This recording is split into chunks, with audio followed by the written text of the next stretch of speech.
Labor Day weekend is over, and during the break, Nintendo revealed its brand new 3DS via Nintendo Direct. At least they didn't call it the 3DS U or me. And that's just one headline from another BusyCon weekend. Stay tuned for more, including your comments, calls, and emails on the show, where every gamer has a voice. Orange Lounge Radio.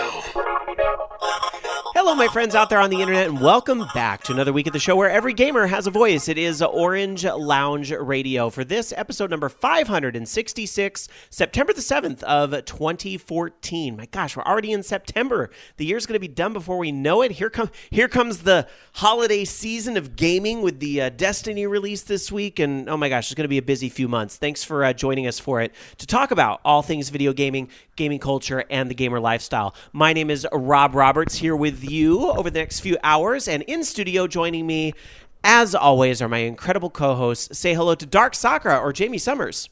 Hi. Hi, welcome back. You too. Welcome back to your house. Thank you. Yes. Well, I wasn't here last week. No. I was in it. Where was I? I wasn't here either. Where was I? Because I had that moment. I don't know if you guys do this. Let me also just go ahead and introduce Techmaster Loki here tonight as well. Hi. So I can ask a question of all of you.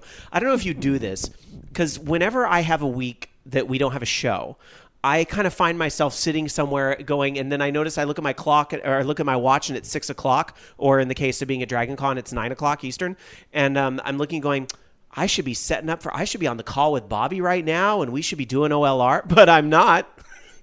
Do you do that too, or is that just me who's kind of like, I should be doing this, a moment but I'm of wondering what to do with my time. Yeah. And then Dan and I decided that it was the day before our anniversary, so we would watch Divergent, which the book was better, of course. Of course. The movie wasn't bad. It was just very, teen angsty. Mm-hmm. It felt teen angstier watching it on the screen as opposed to reading the book. I could have watched that on the flight, but they wanted $6. No, thank you. Was Divergent worth $6? It was worth $6. Oh, well. But I watched 4 hours of Shark Tank instead. Dan got me Free. a bottle of Hypnotic Uh-huh. for our anniversary, and I drank a lot of it. Awesome. Yes, Loki?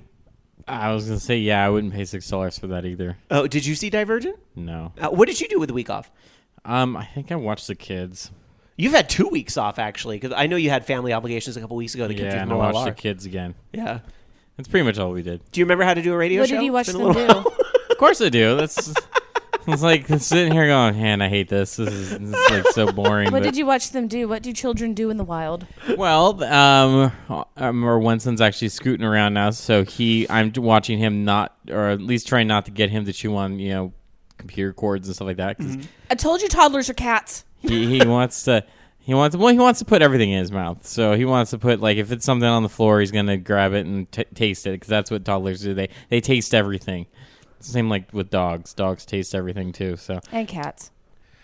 So I remember what I was doing a week ago at 9 o'clock Eastern. So we had just finished presenting at the Parsec Awards, which is that was a great honor. We got to present. And someone got to sit by Felicia Day, and I'm jealous. It wasn't me.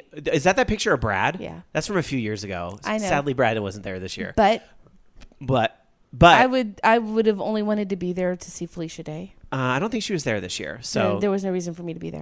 that's not true, because there was a lot of things that Dark Sakura would have fun with.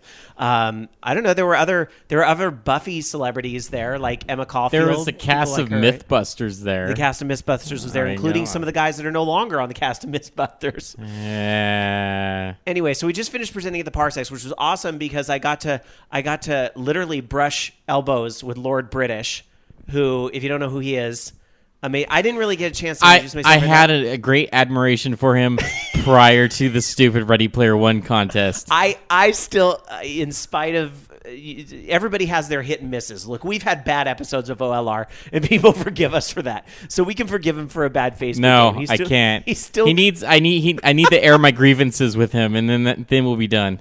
He's the creator of Ultima, for God's sake. Ultima's won through Ultima Online, which is like a epic MMO. Something I would have rather played instead of this fucking stupid All right. garage sale collector game thing that I was forced to play. If it was like, hey, let's play some Ultima Online, I'd be like, fuck yeah, that's awesome. But no, it was garage sale, the game. I don't know.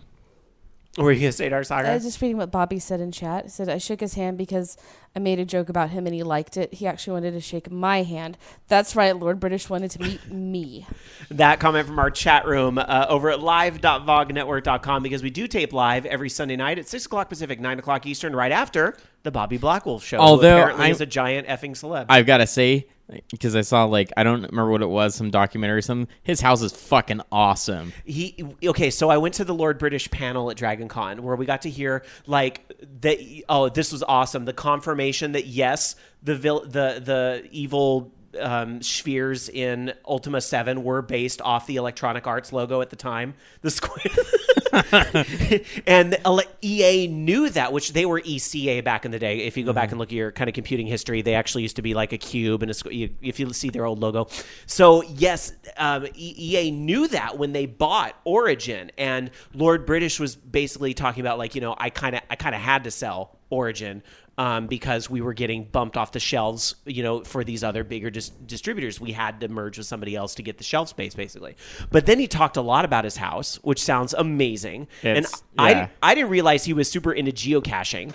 But apparently he set up this geocache at his house that you have to actually go through a forest and answer riddles to open doors. It's this just what an egomaniac, but I love him for it. But then you talked about when his house got broken into by some, crazy guy, and how he protected himself with the secret passageways in the house. It's just this is crazy. I love listening to him talk. I wanted to stay longer. He went longer than the hour that was allotted to him, but unfortunately he was right before the VOG Network Presents panel over the podcasting track, so I had to leave to get to the other panel. But I want to invite him on OLR sometime. I don't know if he would ever come on a little piddly show like this, but I'll give him 3 hours to talk, and it would be amazing. I think we all could listen to Lord British for 3 hours. He's an amazing guy. So anyway, quickly, let me also just kind of wrap up Dragon Con real quick. There's not a lot of gaming content at Dragon Con because it is more of a geek convention. So since it is the Voice of Geeks network here, and we kind of dabble in all that stuff, Dragon Con's a great fit for us. But as far as gaming content, we didn't really get any game announcements or anything like that. That's all happening at PAX, which we'll get into a little bit on in the show. But, did see some good gaming fandom, and, saw the Dark Moon Fair party for World of Warcraft. I saw an EverQuest landmark panel where we really didn't learn anything about the game, but those that were into the game sure seemed to enjoy it. So, props to them. And there was a few things here and there. Again, the Lord British panel was a personal favorite of mine. But I did want to say a big thank you to those that came out to see some of the things we did on the podcasting track. Some of you guys actually got up early Monday morning to come see that participating, not just listening panel, which was a lot of fun. And I just want to thank you guys for coming up and introducing yourselves, saying hello, and being there. It was great. And I'm trying to work on Dark Soccer and Loki, guys, someday, but we might have to wait for Loki's kids to turn 18. Someday we'll get you all to Dragon Con. Had a good time. The one I'm really working on for next year is Grandpa from Horde House, and who also hosts the Starboard Power Coupling, because I'm like, Grandpa, this year the Trek track hosted a dilithium crystal ball. You don't want to go to the dilithium crystal ball, Grandpa. So I think I'm working on him for next year. We might be able to make that happen. So so thanks to everybody that showed up at Dragon Con. I'll see you guys in 2015. And big shout outs to Travis from Interstation Live, obviously, who I spent a big chunk of the weekend with. And Brian from British Invaders, who I got to meet for the first time. All the guys from Critical Myth met each other for the first time at Dragon Con. So it was amazing, in person, meaning. So it was amazing to kind of get to witness that. And just everybody, all the VOG and non-VOG and people on the podcast track. And just thank you. I had a amazing convention and can't wait till next year. I was promised exclusive loot for registering my participation for that listening to that panel, and I'm checking my account. I just don't have any. I think he's going to retcon it in. I think he was in a hurry to get that podcast up. I'm just giving him crap. I know. It's always fun to give Bobby Blackwolf crap. It's even more fun to give it to him in person. So there you go. Let's see. Looking at our chat room over at live.vognetwork.com, Tiger Claw asks, did Lord British talk about the time he went to space? Actually, that didn't really come up. That topic did. I mean, he had talked about putting a geocache, or what do they call them, the treasures or whatever. He did put one on the International Space Station, and it has been checked more times than the one he put at the bottom of the ocean. Like, I remember that whole topic had come up, but he didn't talk really explicitly about his travels. A lot of it was focused on like the making of Ultima 1 and 2, and then kind of talking about the house. So, there was a lot. He just That's what I did like during my 2 weeks that I wasn't on the show. Is I was watching a lot of these post-mortem things that they have, like Gama Sutra has like links to the GDC stuff, the post-mortems where they talk about, it's developers talking about the creations of the games and all the like thought processes and stuff, and trouble and stuff that they did, putting these things out, like Maniac Mansion and God, what other ones did I watch? I watched a bunch of them. Great shit. I love watching that stuff. It's very fascinating. That would have been, I bet they've got one for Ultima on there somewhere, but good stuff. Speaking of postmortems, something I did get to do at Dragon Con this year that I didn't do last year is I actually got to go to the very last podcasting panel where they have like the wrap up, like, and every track at Dragon Con has this, whether you're doing, Tolkien track or, video game track or whatever, they always do like a wrap up panel at the very end. So I actually went to the one for podcasting, and it was really great, informal, got to meet a lot of other people that do podcasts of all shapes and sizes. And I just got to say, I walked out of that very motivated, which is always a really good feeling. So don't be surprised if you see me taking on more just what I need to be doing, more projects in podcasting. Rob, what? Rob. What? I think you and I should do a new project. Now is a great time to pitch me new projects. I'm just saying. I have I'll ideas. Say yes. All right. Ideas, you has them. All right, we'll talk on air about that. I have evil ideas. Or off air about that. Evil ideas. Well, I have been playing a lot of Diablo, but we'll get into our gaming weeks in a minute. One thing I wanted to talk about for a kickoff topic here, not just Dragon Con, but this week, we're coming up on September 9th, which is 9/9, right? And already going to be a big day. We know Destiny's coming out that day. Apple's going to announce inevitably a new iPhone, possibly a new watch is the rumors and what have you. So we'll see. So that's all possibly having 9/9. But you know what? Screw both those things, because 9/9/2014 also marks the 15th birthday of the Sega Dreamcast launching in the United States. That's right. 9/9/99 was the day for the Sega Dreamcast. I remember sitting on my butt reading a $5 book I picked up at Barnes & Noble. Well, perfect. I wanted to reminisce a little bit here. One thing, my friend Melissa, who is getting married in 2 months. Oh. So you guys camped out for the Dreamcast? We did. What did you get? What did you pick up at launch for Dreamcast? Do you remember? What didn't we get? Well, we got, all the Crazy Taxi and what else? Mm-hmm. It didn't come with Sonic Adventure, did it? I don't remember, because I know we had it. I don't know did they not?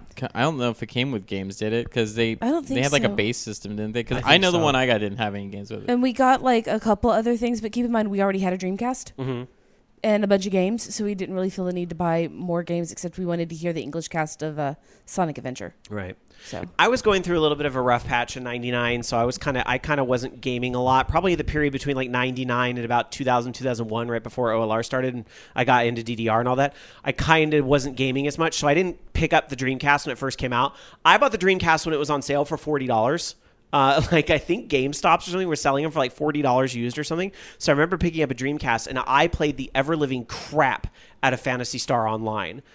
Which probably leads into my addiction to various online games and other MMOs today. I mean, Phantasy Star Online really set the stage for a lot of that. And so it's kind of ironic that Destiny comes out this week, which I compared to PSO in some ways, on a previous show. So it's kind of fun to see that come full circle. But it should be stated, it is not the 15th birthday of the Dreamcast, period, because it was out in Japan for darn near a whole year before it was out here, right? Like, they had it for a while. I think it came out in, I want to say like January or February, because I had one we had one when I got DDR's second mix for my birthday. That wasn't the system that they launched. No, that was the Saturn that they did that, where it's like, it's out now, that type of thing.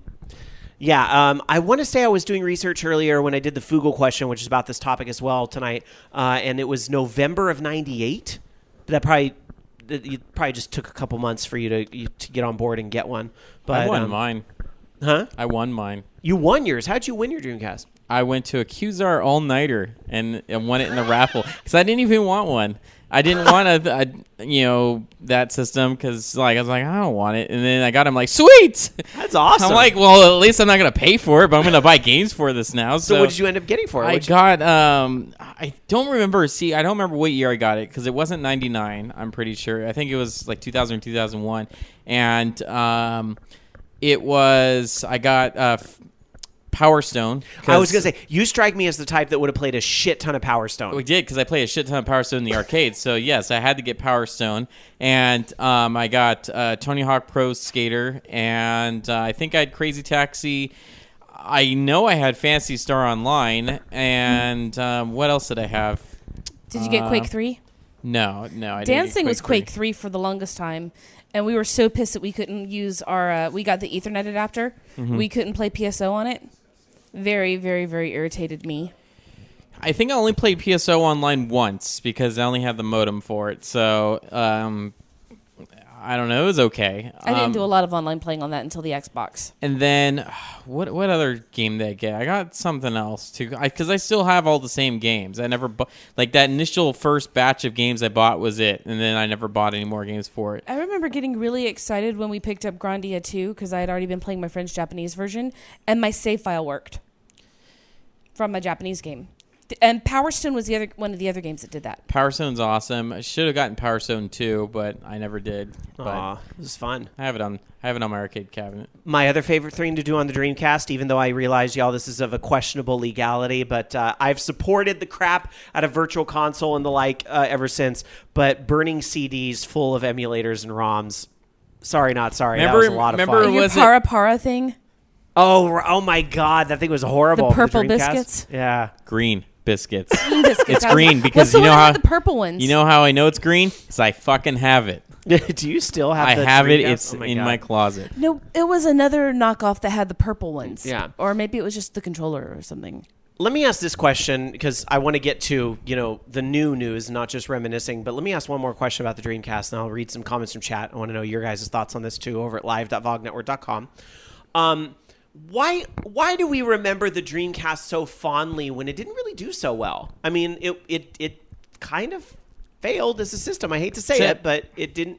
But why do we remember something so fondly that didn't really do so well? I think for me, it's a lot of it kind of brings it back to how the early consoles were, and the early home video game consoles, where they were basically, hey, we're going to take all these cool arcade games and port them to console. And so with the Dreamcast, you had a lot of that, with Power Stone and all the different Sega games that they had. A lot of the CPS2 games. Yeah, as well. Those were all in there, and just a lot like Ikaruga, like all these big shmups and stuff. And plus, I think the reason I think so fondly of it is it's supported so long. There's still people making games out there for it right now, and it was.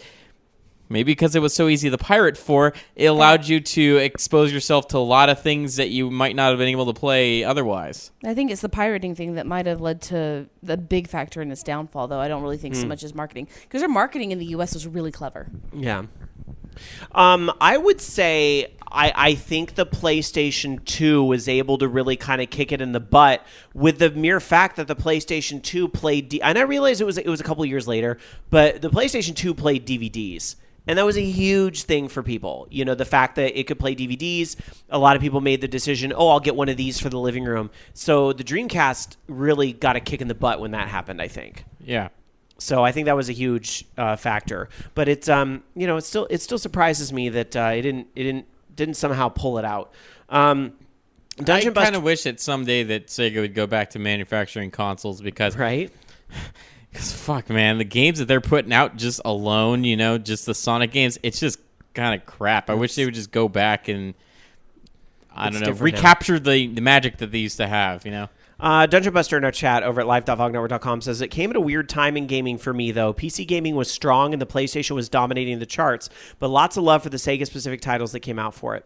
Tiger Claw says, Dreamcast also had a built-in modem. When you dial into your ISP and you download some stuff from a game, I remember Sonic Adventure has some cosmetic stuff that you can download from it. Oh, yeah, I remember that because I used to play the hell out of PSO.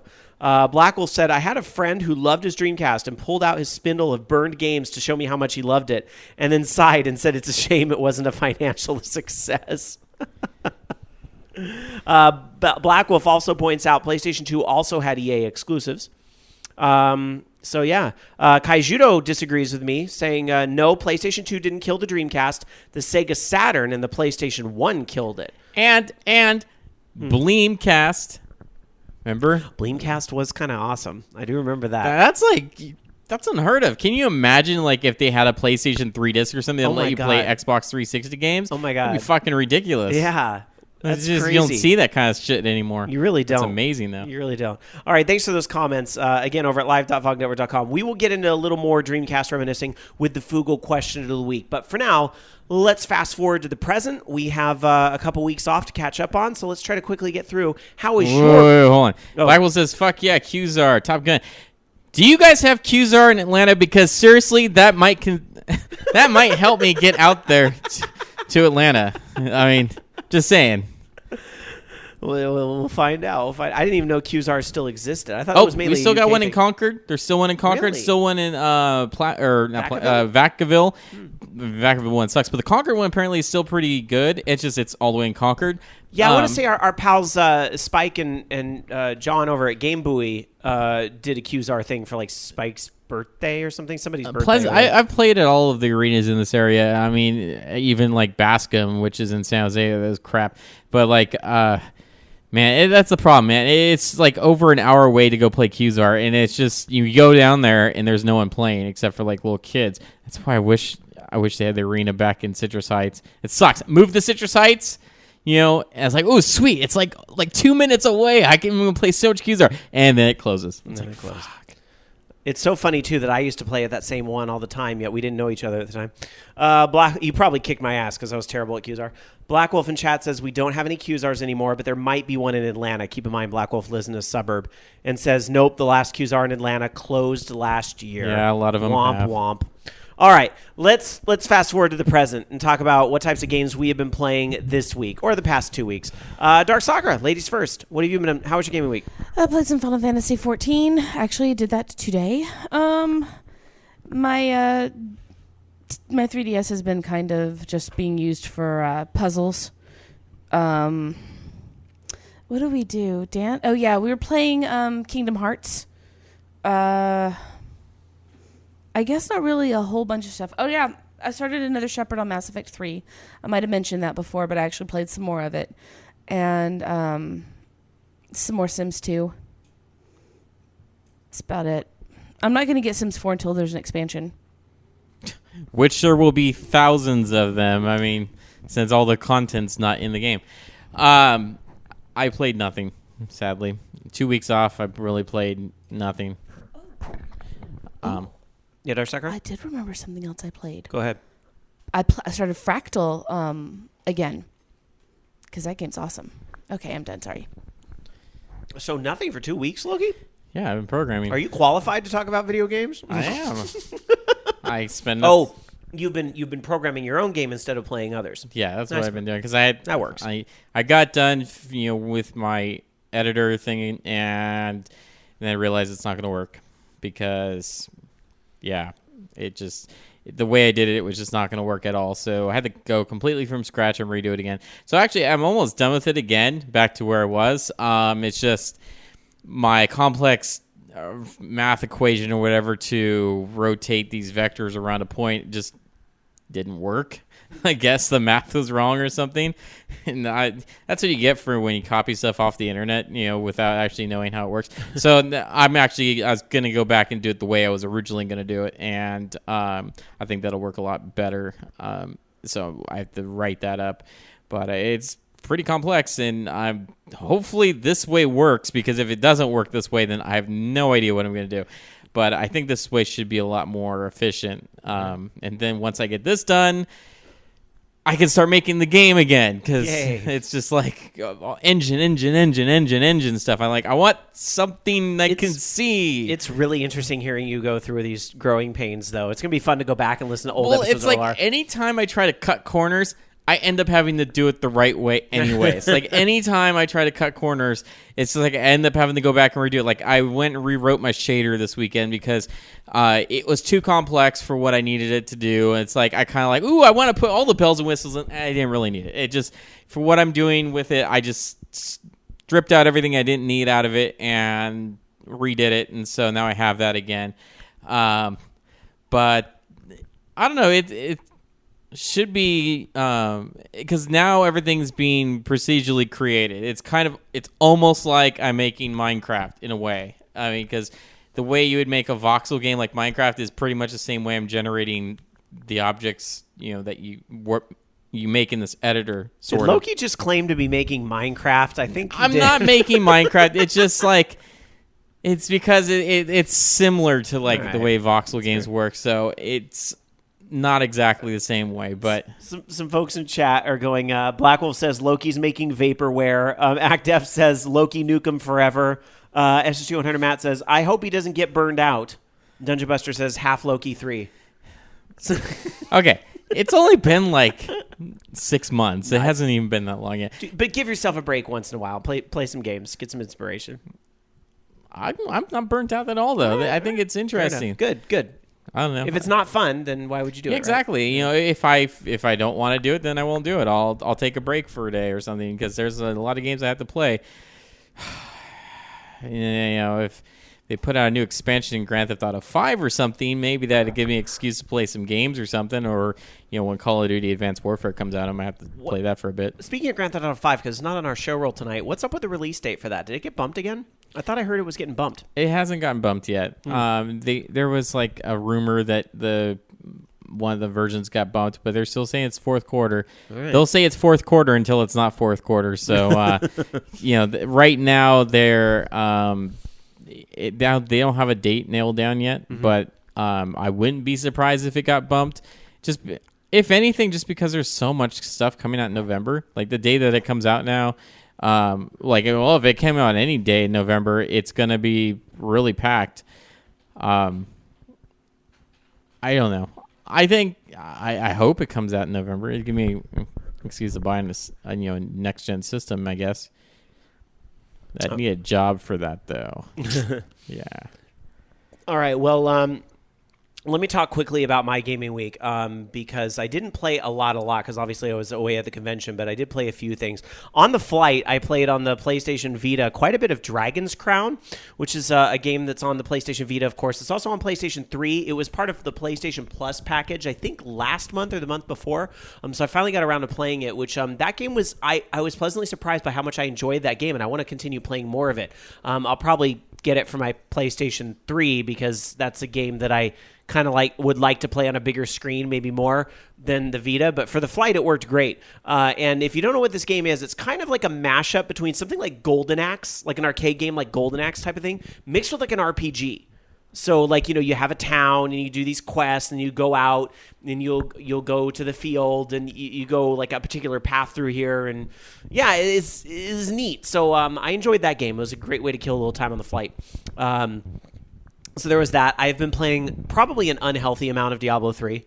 That's really the one game I've been playing more than anything else. I've been playing Diablo 3 on not only PS4, but PC as well. I'm playing both concurrently because the PlayStation 4 one obviously just came out last week. So I wanted to get a character to 70 and get my trophies and all that, right? So what else happens last week? Well, not only do they release Diablo 3 on the PlayStation 4, but they released the 2.1 patch on PC, which isn't out on consoles. So if I want to play the newest content, like some of the new maps, and most importantly, a seasonal character and the seasons that are going on Diablo, I got to play on PC. So even though I might have quit World of Warcraft 6 months ago, Blizzard sure sucked me back into their universe and playing a lot of their games with Diablo 3. So job well done. But I bet you haven't been playing the 3 Vikings. I have not been playing the 3 Vikings unless they have a cameo that I'm not aware of. Only in WoW. Only in WoW. So nothing about the new expansion or anything that they revealed so far making you interested in jumping back into WoW again? I'm gonna make this short. I'm actually in the beta for Warlords of Draenor on World of Warcraft, and I am not enthused about what I'm seeing. I hate to say that. I hate to say it about a beta, something that's still in progress, but I'm just not seeing enough to really kind of get me interested in the game again. When are we going to see an expansion for Final Fantasy 14? They're still patching it pretty regularly. They're talking about the 2.4 patch that's going to actually bring out a new class.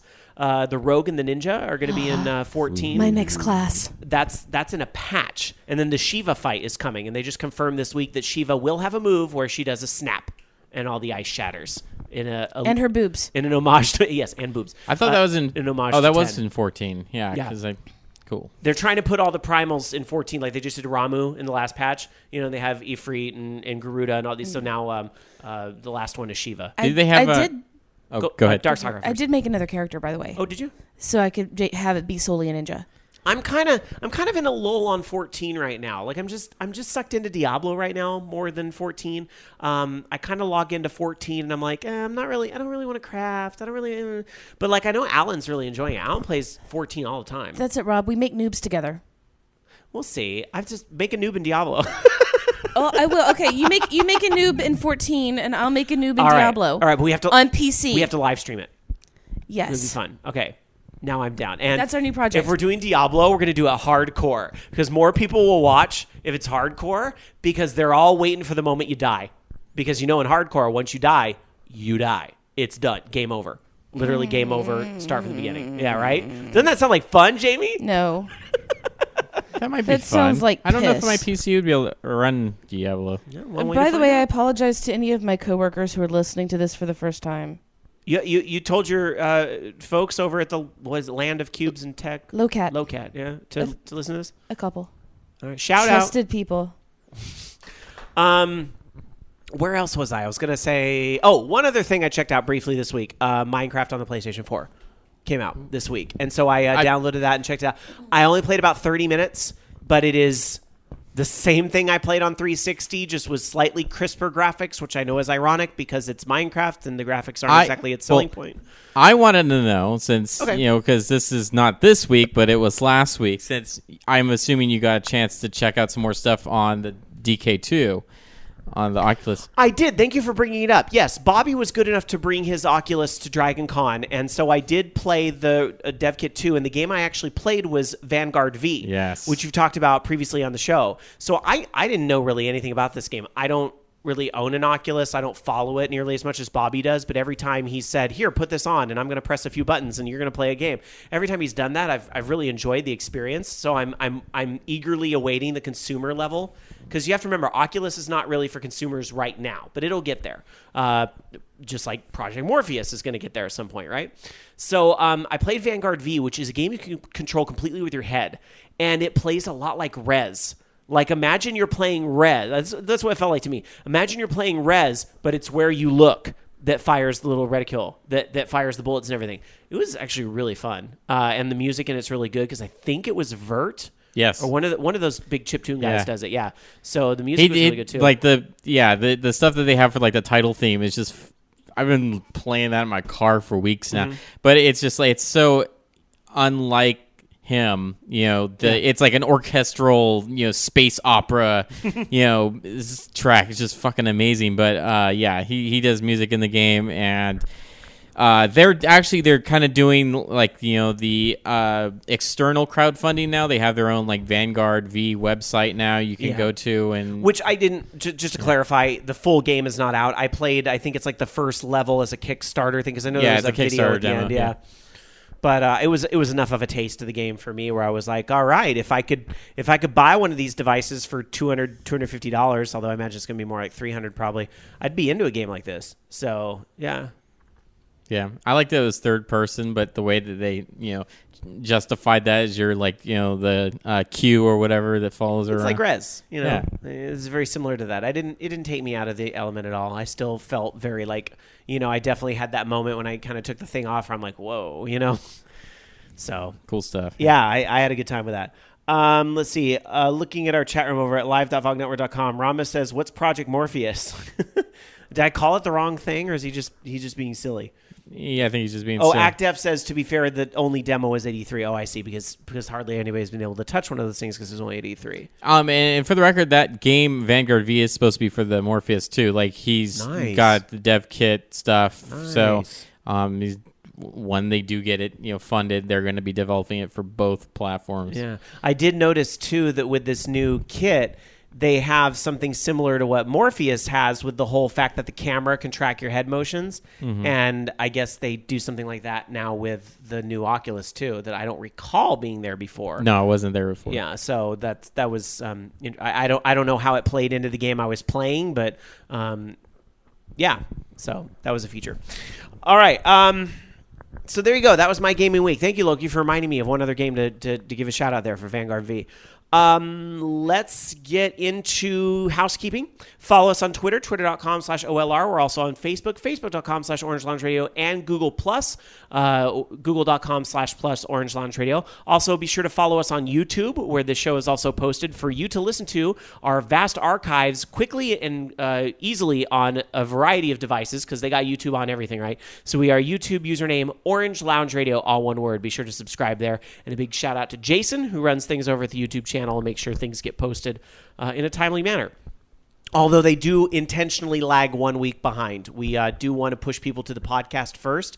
That's kind of our bread and butter. But for those that are interested in checking out old episodes or an archive or going directly to like 1 hour, 17 minutes in a previous episode, YouTube's a great way to be able to do that. So, all right, let's get into the news. We're going to start tonight. I'm not going to do last week's news set to Holic because there's really one big thing that everybody's talking about from last week, and Loki's going to get into that right now. Yeah, so Nintendo, they announced a brand new 3DS hardware SKU called the new 3DS because apparently they fired whoever comes up with clever names for their, hardware, and no one should be confused what the new 3DS is versus the old 3DS. I mean, I'm sure consumers, especially in, North America and stuff, that confuse the Wii and Wii U will have no trouble discerning 3DS and new 3DS. Yeah. So what is the... All right, I have to say this, though. Didn't Apple kind of do this, and it was fine for them? No, I actually bought a new iPad. I think it's stupid, and I understand that that they have the new iPad and stuff, but it's just spec-wise, it's a little bit different. But plus for me on the iPad, the big thing that finally made me buy an iPad when I did was the Retina display. Like, the Retina display was such a huge jump from the prior iPad for me, and I realize everybody looks for different features. But for me, I was like, okay, I'm gonna invest in one of these new iPads now. So, but the 3DS, this new 3DS, doesn't seem to have that big of a jump.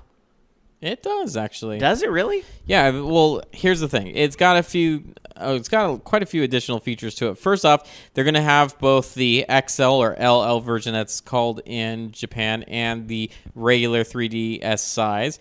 It has different buttons. It's got apparently better 3D. So the way 3D is a little bit better is the camera tracks where your face is and adjusts the 3D projection to hit your eyes so that you're not losing it if you're not straight on with it. It's got this weird second C-stick nub thing that's on the right-hand side. So they're comparing it to the C-stick that was on the GameCube and stuff. It's got NFC built in. Also, the ZR and ZL buttons that were in that Circle Pad Pro. So I guess with the nub and those extra buttons, it's almost like the Circle Pad Pro's built into it now. They've got, like I said, the buttons now are colored kind of like how they were on the Famicom, or I should say the Super Famicom. Better battery. It's compatible with micro SD cards now instead of a standard SD card. You can back up your data wirelessly. One of the things I think is really cool about it is they fucking fixed the web browser in it now. So now it supports HTML5, which... Would they be able to stream this show through that? Are we doing HTML5, or is that, Flash still? You got to ask Bobby, No, I don't know. we're doing HTML5 so that it can be run on iOS. Oh, yeah, it does. It runs on iOS, so it's HTML5. So, yes, you would be able to listen to our show through the web browser. Okay, so now I'm a fan. so I think that's pretty cool. I mean, I'm just glad that they improved the web browser because, that's pretty sweet. And of course, the CPU is improved, and now I think it's also got more RAM or something in it. And you can also clip on different covers for it. So if you want to put like a Pokemon cover on it or something, you can do that and it'll snap on. And then say later on you decide, I want a Smash Brothers cover. You can snap on a Smash Brothers one. Here's the problem though. Like with everything, if it was just this cool hardware upgrade and stuff, that would be cool. But they're going to make games that only run on the new 3DS because it's a slightly improved, CPU and stuff that these games will not run on the regular 3DS. So can you imagine, say you're buying, a new game or something, new Zelda game that runs only on the new 3DS for your 3DS. I want Zelda for the 3DS. I think that you're going to get confusion again because it's just, it's not like the iPad, the new iPad, where if I go on, the iOS store, I know all that shit works with my iPad. Whether I have one iPad or the other iPad, it's going to just work. Technically, you could run into issues with things that use, because at some point you aren't able to use the old iOS systems anymore on old devices. Very, very early ones are the only ones excluded. Right. In the iPad world right now, right. But the phones, certainly, I don't think the 3G. Well, I don't know if you've actually read up on the iOS 8 stuff. Mm-hmm. It's the stuff that came out of the developers conference. Mm-hmm. It's supposed to go, I think, as low as the 4S. Okay. And so we're looking 3 years back, 4 years. No, I have an iPad Touch and they stopped supporting it. Dope.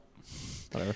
Or iPod Touch, I'm sorry. Okay, there's a lot I want to say about this 3DS thing. Okay, did they announce this for the U.S. yet? Or we're completely going off of the Japanese announcement, We're just going off the Japanese announcements right now. So they could change the name for the U.S.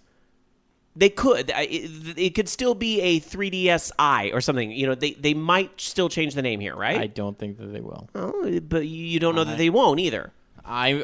I would be very surprised if they change the name. I don't think that they will. They've never changed system names except for Famicom. The only difference you're going to see is it's going to be new. All the time. The only difference you're going to see is a new 3DS XL and not LL. The only difference is a descriptive term. DS, DS Lite, DSi, 3DS. I mean, they have been naming them differently every time, so I don't see why they wouldn't. But to be, they did it in Japan too. But I'm talking about from Japan to the U.S. Right. Where there have been very minor changes as far as what comes out over there versus what comes out over here. Aside from the Famicom and Super Famicom and the Super Nintendo and Nintendo, the only difference we've had naming wise would probably be the XL and LL. That's really the only differences we've seen. And now the only game that they've announced so far that will only work on new 3DS, that will not work on old 3DS, is Xenoblade, but it's simply a port of the Wii game that Nintendo gimped the sales of from the beginning by only selling it through two retailers, one of them being themselves, right? Yeah. And then that they waited far too long to release, so essentially they're giving Xenoblade a second go because they realized they fucked up the first time, my opinion. But that's the only game, is a port of a game that's been out for a while. So I'm not convinced I need one still. This would be great if maybe I didn't have a 3DS yet, or I didn't have a 3DS XL or whatever. I would be like, oh, okay, I can, get this new one. But since I just bought that Zelda 3DS XL not that long ago, I'm not really interested in this until maybe they announce a few more of these must-have games that will only work on the new. That's what I'm trying to understand is why the hardware refresh again. I mean, I don't think 3DS sales are tanking. I mean, they're doing really well. I don't understand why they need to refresh the hardware again. A lot of handheld companies do it. Apple does it every year. Samsung does it every year. They all do it every year. They feeling the pressure to compete against. I mean, they're definitely not feeling the pressure to compete against Vita. If they were feeling the pressure to compete against Vita, they would probably support Unity or something. I think they're competing against the iPhone way before they're competing against the Vita. In my opinion, I know. I mean, I don't know. It's just kind of here's my tinfoil hat thing. Loki, feel free to shoot a hole through this theory, but it's something I've been stewing on a little bit because I know in prior weeks on this program we had the whole speculation about the trademarks that were filed about and I don't remember what they called it, but it was basically the Nintendo synergy or something where, and I don't remember what the hell it was called, but it was basically that they were trying to bring the Wii U and the 3DS more in parity. That, or it was Nintendo's next console, maybe not even just the Wii U, but whatever Nintendo's planning next, and the 3DS a little bit more in line with each other. That they're trying to, maybe develop one game for both things, and that whole thing. Could it be that this 3DS, this new 3DS, is being launched with the souped up things and the new buttons because, okay, here's Crazy Rob talking, it will function as a Wii U gamepad? I don't think so. Why not? Why not? Because first off, just the controls on it aren't going to be, close enough to the way they have, on the Wii U. I mean, I guess they could do that, but I've always been thinking that it's not going to necessarily function as a Wii U gamepad, but that the Wii U would support 3DS titles instead. That you would see 3DS titles on the Wii U, since the gamepad could function as the bottom screen and the TV would function as the top screen. So I don't know if they're going to do that. Honestly, though, if it can support, Wii looking, like Xenoblade or something like that, if it can support that, I mean, that's kind of a Wii level game. That's kind of cool if they could. It is a Wii level game. Yeah, it is a Wii level game, but like, I don't know. I mean, if it would make more sense if this was along the lines of like the Wii or something, where they're, we're developing a game, or making games for both. The handheld systems. doesn't have to process all the data. It only has to read the feed coming in from the near broadcast field thing that comes in from the Wii U. It doesn't have to actually process the data. Well, then NFC stuff's for the fucking amiibo figures. That's all that's for. That's not for anything else. That's just that shit. I mean, okay. Looking in our chat room over at live.vognetwork.com, Kajuto says they have a new 3DS because everyone cried for 2 thumbsticks and more console-like. That's why. But what games really support that? It's not like we have this barrage of games. I don't even know where to get one of those 3DS control pad pros anymore. Those control Kid Icarus and some Resident Evil game. Yeah, it was Resident Evil Revelations, Kid Icarus, and Monster Hunter were the only games. Is Smash Brothers going to use it? Smash Brothers will use the C stick, yes. Maybe that's why. Or it can as an option. All right. Act Deft agrees with you, Loki. He doesn't think so either, as far as what I was suggesting. But Dark Tetsuya says, I agree with Rob, actually. So some folks thinking there might be something there. Dark Tetsuya says, we won't get the new 3DS till 2015, I heard. Of course. You're not going to get it this year. I imagine this is a holiday 2015 thing, maybe?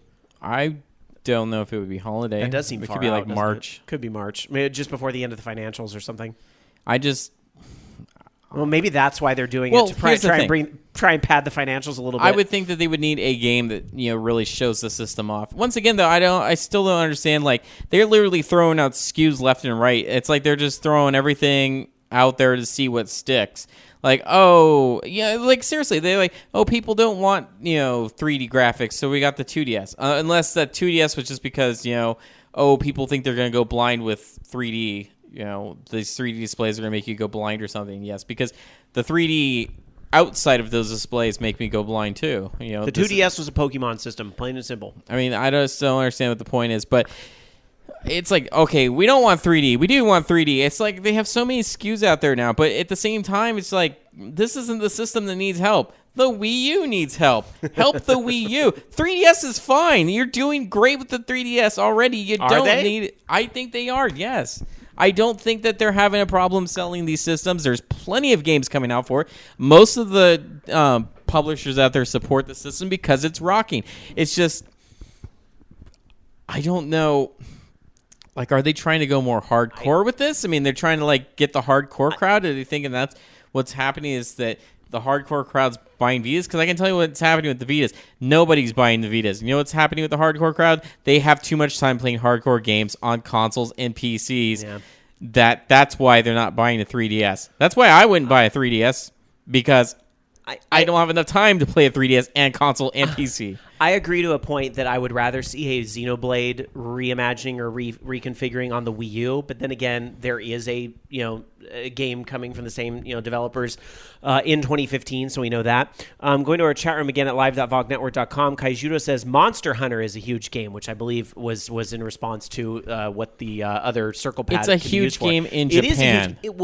But the Japanese market is important, and where has this 3DS only been announced so far? In Japan. So he could be onto something there. Because this is upgrading for a Monster Hunter. Because the last Monster Hunter game didn't sell systems. I mean, the last one was... Not here. No, not here. It did not sell systems. And any Monster Hunter game that's come out here hasn't really sold systems.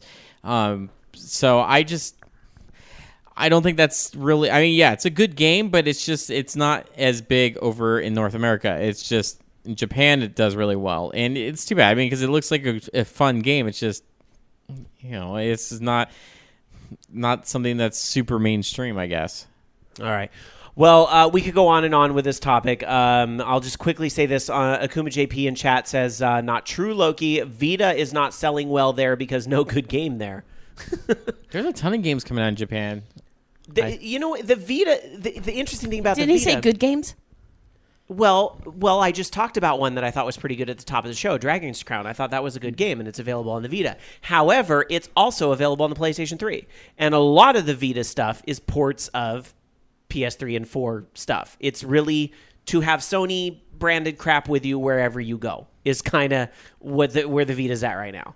So, but to their credit, at least that stuff, the cross saves work just fine, which is fantastic. And Nintendo, come on, that would be fantastic if you put out like Mario Kart 8 on the 3DS and Mario Kart 8 on the Wii U and had the saves go back and forth. That would be fantastic. I would love to see something like that, but I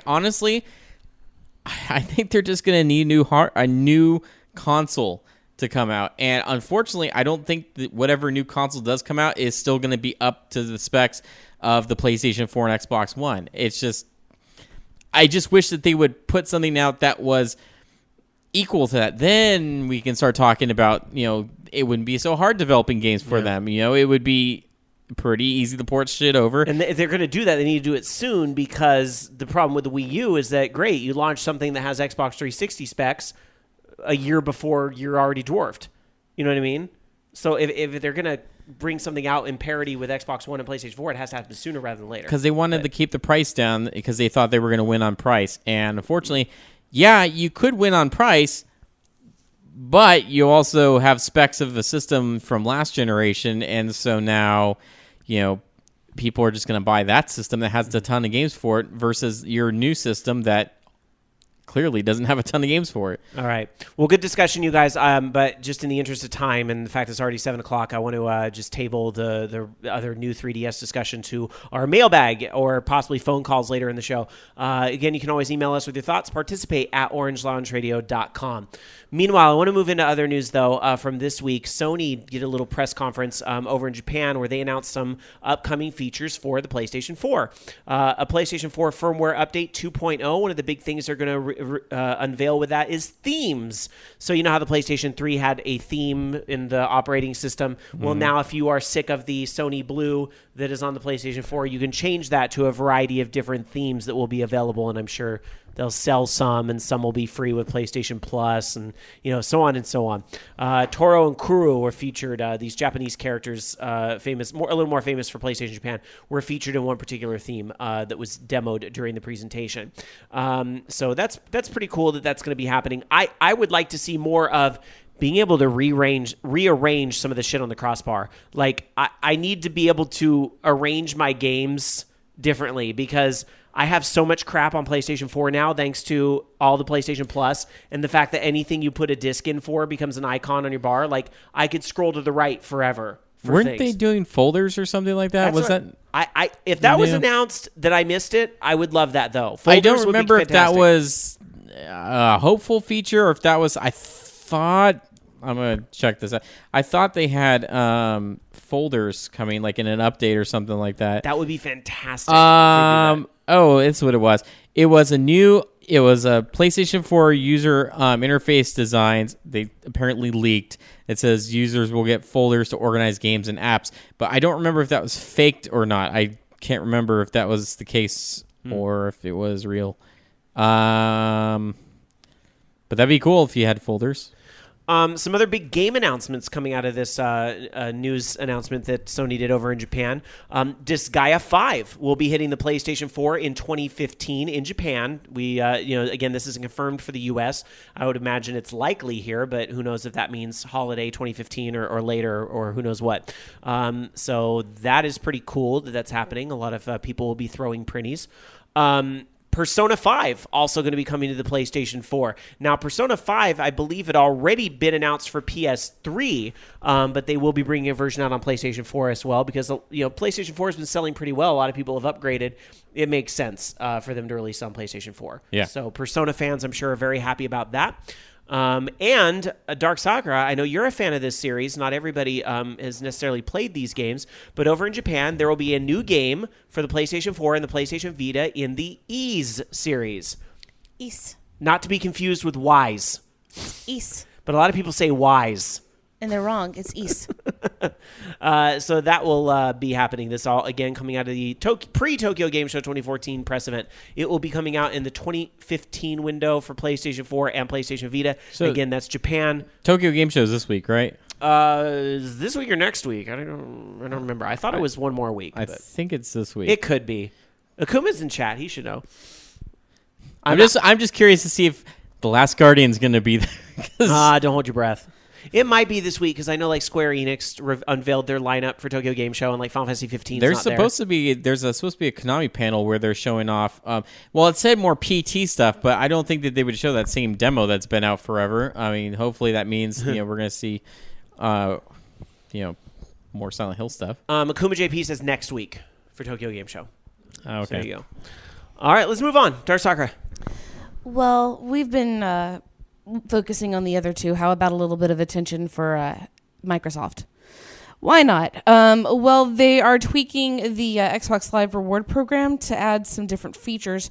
And one of this right now is ways to earn credits for what you buy or what you've done. This is for Xbox One and Xbox 360. They have a star system that will give you rebates on your purchases. You have to spend a lot of money, though, to get it to work. To get a 1-star, you have to spend $150 annually, and then that gives you a 1% rebate, and you can get up to 5% through earning stars. You do this through your Live Gold. You do this, like I said, through buying stuff, but Live Gold members will have that doubled. The typical way, like I said, is making purchases. There will be different promotions open that, like, you buy certain things, you get a certain amount of credit. And then there will also be surveys monthly and referring friends to the program.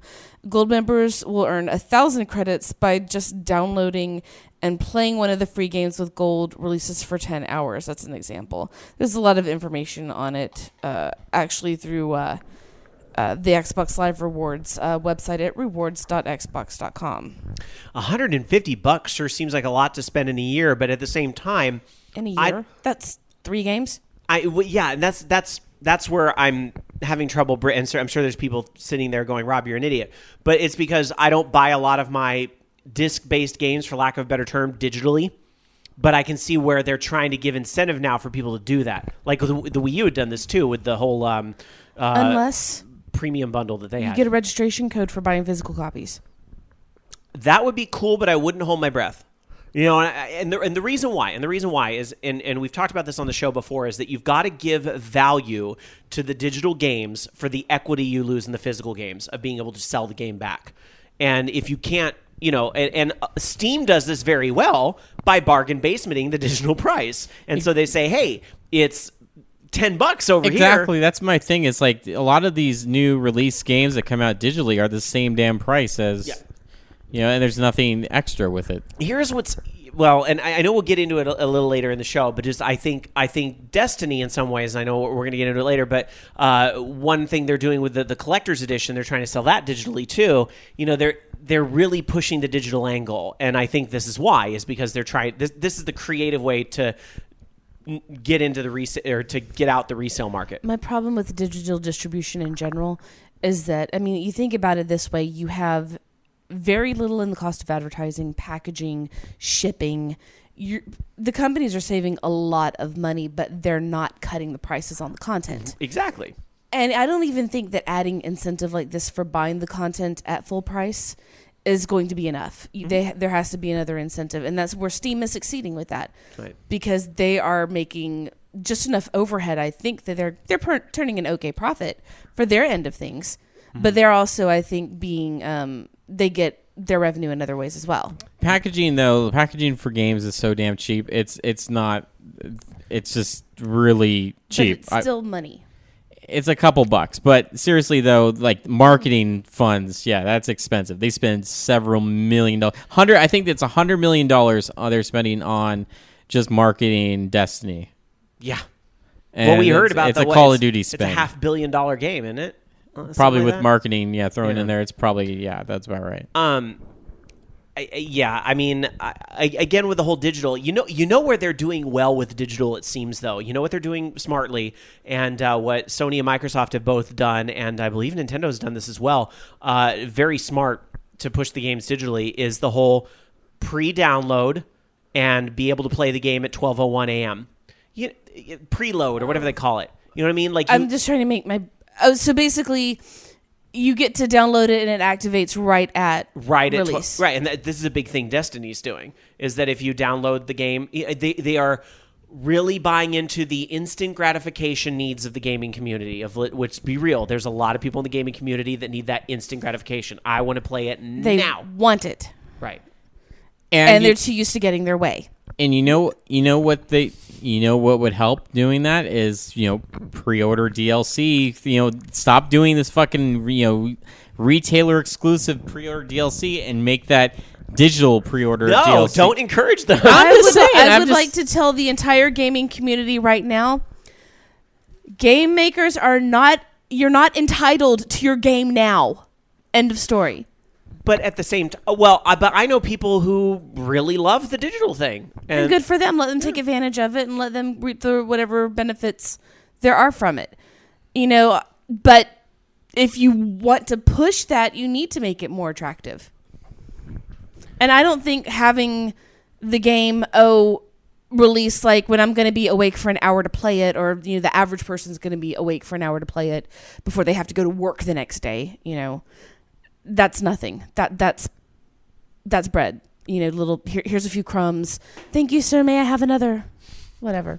All I know is I've got money I got to spend on my Xbox account, so I'm probably going to end up buying Destiny just because there you go. I've got to spend that money so it doesn't expire. Good. You can run the VOG Network crew on the Microsoft platforms because Bobby, me, I think Travis is on Microsoft as well. So you and Travis will be on the Microsoft side. I do want the PlayStation version, though. I mean, that's what. Get both. It's like me and Diablo. No. If only I had a way to transfer my Xbox money onto my PlayStation account, it would just be fantastic. let's talk about my sick problem with Mass Effect. Should we remind everybody that I own the trilogy for Mass Effect on PC, PlayStation, and Xbox. The only thing I don't have is Mass Effect 3 on the Wii U. And the minute that's sick puppy. Well, I'll probably, when it's $20 in a bargain bin, I'll probably have that too. Let's be real. I had zero need for it on another system. We'll also have it on PlayStation 4 whenever they do an HD or remix. Bring it the fuck on. I want multiplayer Mass Effect on PlayStation 4 so fucking bad. Did you hear about the Dragon Age Inquisition? Multiplayer is supposed to be similar to Mass Effect 3? Yes. And I am excited. Yeah. I was not really like foaming at the mouth over Dragon Age like Alan and Shane were, but now that like I'm hearing about all this other stuff, I'm like, now I'm gonna fucking play Dragon Age too. Rob, I put in my order for it already for the deluxe edition. Of course you did. Was there ever any doubt? Except Shane and I were having a chat because we're both at Locat about like romance options, and everybody that I wanted to romance is not an option. No. Namely, Varric, Vivian, and Morrigan. Yeah, but you'll be on the PC. Hacker's going to hack. You'll be able to romance whoever you want within months. Okay, then tell me why you can't. You'll be able to romance Garrus. I'm going to put Garrus in my team, and then I'll reinvent my Hawk. On Dragon Age? That would be awesome. Yeah. I just want to bring back They my can put Hawk. Thomas the Train in Skyrim. They can put Garrus in Dragon Age. Go romance yourself. All right, let's move on. Loki, what do you got? This is kind of cool. This is a brand new kind of VR headset powered by Oculus. It's the Samsung Gear VR headset. And what's kind of cool about this is that it actually uses the Galaxy Note 4. And it's this thing that it plugs into, basically, that makes it into almost like an Oculus Rift. More like the Dev Kit 1, though, because it doesn't have the actual spatial tracking. But still pretty cool, and they've got a lot of people already making games for it, including they even showed off like a VR version of Temple Run. So, kind of on it, but... yeah, I can't afford a new phone right now. But it looks cool. And, of course, it would be separate on top of the phone, which I'm guessing would be kind of expensive on top. But it's supposed to be out later this year. So we'll see. They haven't announced pricing or when exactly we're going to see it yet. But I don't know. It's kind of exciting that we're seeing a lot of this stuff out now. And it's actually, consumer piece. So... looking forward to it. Bobby talked about this a lot on his show tonight, the Bobby Blackwell show, which is on before us at vognetwork.com. And he had been talking about, and I kind of agree with this, that it's going to be good that this is going to establish like a baseline kind of product where things can be optimized for this. Does that make sense? So that's kind of exciting. It's kind of interesting, though, to see, though, like VR on cell phones, I guess, if that makes sense. Because this is going to be running on like a cell phone platform, so... the thing that I like that's kind of cool about it is wireless. And, one of the things I always worry with, like, the Oculus Rift is I have a laptop. It's a gaming laptop, I guess, if you will. But, gaming laptops aren't exactly the same as a gaming PC. It's not spec-wise the most powerful thing on Earth. And, a lot of the games I can't run in high. It's kind of a medium settings-based PC, if you will. So I don't know how well the Oculus Rift would run on my laptop. But something like this that, uses, the phone to power it might be kind of cool. Or something like, Project Morpheus, which is supposed to have something externally, doing a lot of the computation for it would be fantastic. I hope that when the Oculus Rift does come out that we have something like that, like Project Morpheus, where it has something doing some extra computations so that people like me that don't have the most powerful system ever can still run it rather well.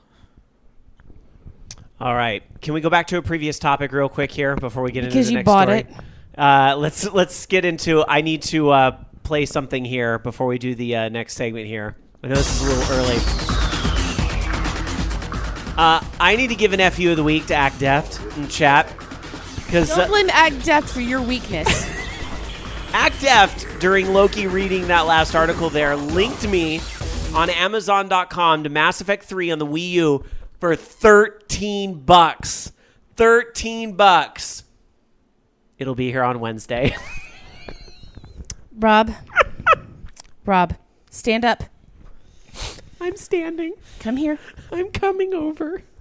Hand. Here's my hand. Why did you slap my hand? Bad, Rob. No. Bad. Says the lady who Bad bought a video. consumer No, whore. says the lady who bought a video game with a fucking dish. No, I will not have this Technically, fuckery. Dan bought it for me. I will not have this fuckery because guess It what? also had a clock. Guess what? Come Wednesday, I own every release of Mass Effect there has been. You're still naughty. BioWare, just put your cock in my mouth. Seriously. Rob is a bottom for Mass Effect. That's not true. Whatever you read on the bathroom stall is not true. Oh, my God. I cannot believe I just fucking bought it. I can. Alan's in chat going, are you fucking serious right now? Rob is you probably could have gotten that used somewhere like for a lot less than $13. Yeah. On top of that, it's actually supposed to be not like very great because it like cuts out so many of the different options that like you have no option to save the council.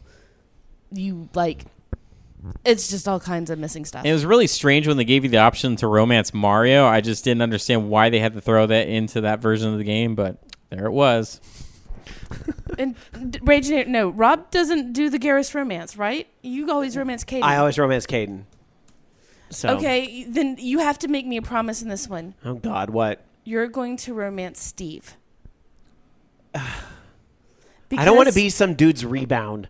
It won't be the rebound. It will, but you have to do this for me. So that All right, fine, I'll do your it. first playthrough, you romance Steve. For Dark Sakura, I will romance Cortez. Cortez-shep. I don't know how you combine it there. All right. I will call it Sheptez. Now Alan is giving me a mini lecture in chat right now, and the story simulator to set up your career is missing hella shit. Like Dark Sakura said, don't sit there and tell me you are not morbidly curious. You don't have an ounce of morbid curiosity. I've seen it. The one cool thing is that whole map thing on the thing. But that'd be fun. You know what? What? I did that with my PC by calling it the internet. And I want to play multiplayer. Is anybody playing Mass Effect 3 on Wii U multiplayer? Echo. Anyone? Mass Effect. We. You? Rob. I can't believe it was $13. Rob. Give me a break. What? You know what else you can get for $13? Lunch. Really bad heroin. But you don't see people going out and getting really bad heroin. This is really bad heroin for him. I can't do. Is there anybody out there? Who says, you know what, Rob? Good job. Is there anybody out there who says, Rob, the entire internet at this moment is judging you, and just think of how much more judgment will go during the podcast. But you bought the Wii U I'm going to version. say something. It's a special edition, like as in special bus. Dark Sakura could be a lot worse because I'm not a woman right now in gaming. All right, you know what? Seriously, enough with you. I am so tired of hearing about, yes, guess what? There are dicks on the internet, both literally and metaphorically. Okay. Did we just start playing games on the internet? Do we not know that there's people out there that will do crazy, stupid shit when they're anonymous? Really? Are you at all surprised that this is happening? Because I'm not at all surprised at all this is happening. There actually is a study out about mental illness and anonymous bashing of other people. That they are technically sociopaths. For the record, it's all straight up fuckery, but that's why I had to have a laugh at its expense. So. By the way. What? Bitch. Let's see. Fifth Dream in chat says, good job, Rob. Thank you. And no one can call me a whore for it because I do not have the Garrus Moe pillow. There you go. All right. There we go. Thank God. All right. I want to know where Shane is during all of this. Sleeping. All right. I need some judgment in here. All right. Well, here's a console I will not be able to buy Mass Effect on because it doesn't exist. On the Ouya. Yes, the Ouya is, still out there selling systems. Actually, when the Ouya came to GamerX, they were showing off some pretty interesting looking things on the Ouya, and I got to say, rabbit game. Yeah, a lot of that stuff looked really cool, and I know they're pushing the guys over at GamerX and gals and everybody over at GamerX are really pushing the read-only memories thing, and that's an Ouya thing. But maybe the Ouya is going to become something a little different because the Ouya apparently looking to be acquired. Currently in talks with Google, Amazon, and some Chinese companies, including Tencent, who owns Riot Games, by the way. This comes from some sources, the ever-present sources with Recode. No formal offers on the table yet, but we know YouTube's got $1 billion to spend. So who knows? Anything's possible. That'll be interesting if the Ouya does get acquired by somebody else. That'd be very interesting if somebody like Google or Amazon got it. I mean, I know Amazon just spent a lot of money with Twitch, so maybe they're a little bit, and they're trying to do their whole thing with Amazon Fire and all that too, so maybe they're a little bit less of a contender. But Google, it'd be very interesting if Google walked out of this whole thing with the Ouya. Could be interesting. Really? So why would they do that? Because of the brand recognition that Ouya brings? Because I'm just thinking a company like Google that seems to be pretty innovative, that they could probably whip out their own fucking console in 2 seconds without needing to purchase funny you say that, because didn't they put out the Google TV thing, that little USB stick or that thingy that you just plug in the TV and it's supposed to do all the streaming and all that? The Chromecast? Yeah, okay, thank you. The Chromecast. That's what I'm trying to think of. What sold more, Ouyas or Chromcasts? I have a Chromecast. Do you really? Yes, I do. I don't even have one. What sold it's more? Yeah. Super awesome. Well, considering that the Chromecast came out way after the Ouya, And it's $30. I probably think the Chromecast sold more. I don't know. I'm just throwing it out there as a question, because maybe that you're asking, like, what could Google do with Ouya, and maybe something similar to a more robust type of Chromecast. They've got those, though. They've got, like, the Game Stick was supposed to be very similar to that, and they've got so many of these, Android device on HDMI stick things. I just don't see them wanting to buy this. I mean, you want to hear something funny? I could imagine, what if GameStop bought this? Because, they're looking, they want a gaming platform. Can you imagine? I could see them doing that. Don't say that. Let's see. Going to our chat room over at live.vognetwork.com. Codeman jumping into the Mass Effect 3 debate a little late, but says, had to come into chat real quick to tell Rob I bought it this morning. High five, bro. Psh. High five. And as your all the way from California, your high fives echo in the vast nothingness that is the people playing on Mass Effect 3 online on the Nintendo Network. It's like, dude, get in my party, cool, because you're the only one playing. Hey, I will play with Cody, and I will be the two people playing on Wii U. It's fine.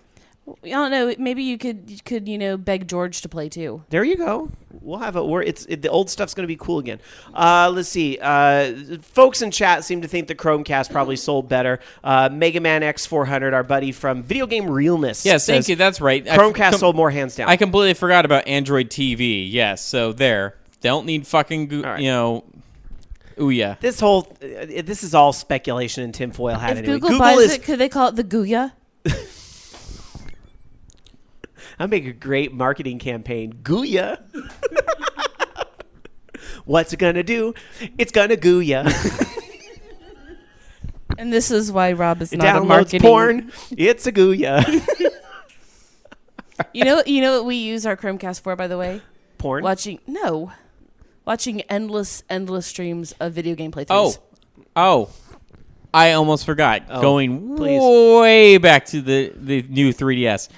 The new 3DS, parental locked unless you pay money to unlock it. Shut the fuck up. Where did you hear that? It's parental locked. It's not a lot of money. It requires about 60 cents to unlock it, but it's parental locked when you get it. You have to pay money in order to unlock it. That's the dumbest thing I've ever heard. Is that like just a credit card check or something? Or well, they charge you 60 cents and then they don't give you that money back. So I guess if you want to call that a credit card check, I call that as a microtransaction, but that was something that they did, yeah. Because, those HTML5 web browsers, those are all compatible with, all those porn sites out there. All right. Let's move on. Dark Sakura, one more story before release dates. Well, okay. You know how we have been going on and on about the net neutrality thing going on, and how it's a load of bullshit, and how different companies are going to, be able to throttle our connection. Well, on September 10th, there's actually a big protest going on by a group called Fight for the Future, and a lot of other major sites and companies will be included on this one. What they're going to do is they're going to show people what the internet might look like if the FCC makes the changes that it wants to make. Basically, Tom Wheeler, who's the chairman of the FCC, proposed changes that would make it okay for the service providers to charge content for, charge for faster and better access, the fast lanes. So basically, there's going to be, now it's not going to change the speed or anything. They're not going to try to throttle their own websites. But what they're going to do is start popping up things that look like rainbow wheels or loading symbols, or, make just basically give you an idea of what the web's going to look like, how inconvenient and messy things are going to be. It's also including Etsy, Kickstarter, Foursquare, WordPress, Vimeo, Reddit, Mozilla, Imager or Imager? Anyway, Meetup, Cheeseburger, Namecheap, BitTorrent, Gandhi.net, Start Page, Boing Boing, and Dwola, some of those I haven't heard of, will be also with 35 advocacy organizations and other activists to show what this is going to be looked at. They're going to basically put messages on there with an infinitely spinning site loading icon or the Wheel of Death to symbolize what the web would look like without net neutrality. Just alerts, basically. It's basically like the equivalent of standing out in the street holding signs, except it's going to be on the sites that you look at. This is a good way to kind of bring awareness to this. I think a lot of plugged-in people, I like to think, already know about this, but hopefully some of the sites participating are things that maybe are sites that people check that aren't necessarily going to be advocacy sort of things, like, I don't know, like news websites, things that people like CNN and things like that. But I don't know. But it being on Etsy and Kickstarter, right there though, those are those are pretty good. Yeah. How about Pinterest? Can we get on Pinterest? You know what would be funny is that if Pinterest actually changed their little pin it icon temporarily to just a spinning wheel. Yeah. Or an X, Yeah. So, well, just a reminder, guys, if you do not like the idea of net neutrality, write some letters, call Congress people, vote. Actually, if you do like the idea of net neutrality, then you would probably... Did I say it backwards? Yeah. I did say it backwards. Thank you, Loki. If you support me buying a dictionary, vote. If you support a free and equal internet for all people, yes, who are basically all on the same type of connection, unless you're one of those poor people in the mountains who has dial-up, they exist. Yeah, sure. Alaska is a state. Write Congress, write your local representatives, and make sure that you continue adding to the millions of others who have written into the FCC protesting this. Make your voice heard, and I'd say hit them where it hurts. If, I'd say, hey, especially if you're a campaign contributor, say, I'm going to withdraw all of my campaign support until you turn this around. Because the reason why FCC is letting this through is because they're being paid. They're plain and simple. Campaign donations coming from Comcast, Time Warner, any of these companies, so that they will get the reaction out of the government that they need to line their pockets. All right. End of story.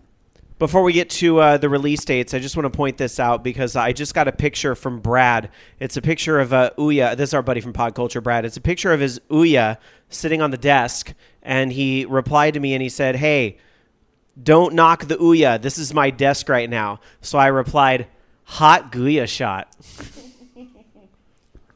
Let's travel around the world and check out some release dates of video games coming out in a store near you. This week we have Destiny coming out on PlayStation 4, Xbox One, PlayStation 3, and Xbox 360. And if you're not into, massive space, epic shooter games, then there's hockey for you. NHL 15 coming out on PlayStation 3, Xbox 360, PlayStation 4, and Xbox One. Also an Ultimate Edition of those as well, if you want the extra credits for building your Ultimate team. That's it. All right, I guess not a lot of people want to go up against Destiny, eh? Nope. All right, let's travel over to Japan and check out what's coming out in Japan. Hey, guess what? Destiny is a thing in Japan as well. September 11th is the release out over there because they get games on different days. Also, the DualShock 4 in white is also coming out in Japan to kind of celebrate that. So check that out on the PlayStation 4. The Xbox One is now out in Japan. That happened while we were out. But no releases to note right now for the Xbox One in Japan. For this week because they just obviously released it out there, so they kind of did all the launch games already. PlayStation 3 will get Destiny this week, as well as Nobunaga no Yabo Tendo with Power Up Kit. That is a price reduction, actually. That's going into the best series, along with Sangokushi 12. New games on the PlayStation 3 include Naruto Shippuden, Naruto Storm Revolution, because, you got to have a Naruto game. It is a day of the week ending in Y. Eiyu Densetsu Sen no Kisuke 2 comes out in regular and limited drama CD bundle set. Oops. That's the 25th. Sorry, I got ahead of myself. Well, there you go. A little preview of what's to come in 2 weeks. On the Xbox 360, Naruto Shippuden is out this week as well. On the Wii U, nothing until the 20th But the 20th is Bayonetta 2, so that's a really big release for the Wii U. On the PlayStation Vita this week, on the 11th, Chain Chronicle 5, Criminal Girls Invitation, and Sengokushi 12 gets a price reduction there. Those last 2 games, price reduction games on the Vita. Lastly but not leastly, the Nintendo 3DS Dairanto Smash Brothers for Nintendo 3DS, September 13th. Oh my god, I did not realize it was that soon. No wonder my friends that own Japanese 3DSs, because the whole stupid thing's region locked, right? No wonder they're so excited. That is coming out like this week. Holy crap. We're going to know a lot more about this game this week. We'll find out if it's true that the Duck Hunt dog's in the game or not. It's pretty cool. I'm looking forward to that being released over here. All right. Lastly but not leastly, the UK, Dark Sakura. On the 9th, Destiny. And on the 11th, Train Fever for Mac. That's it. They're essentially the same game.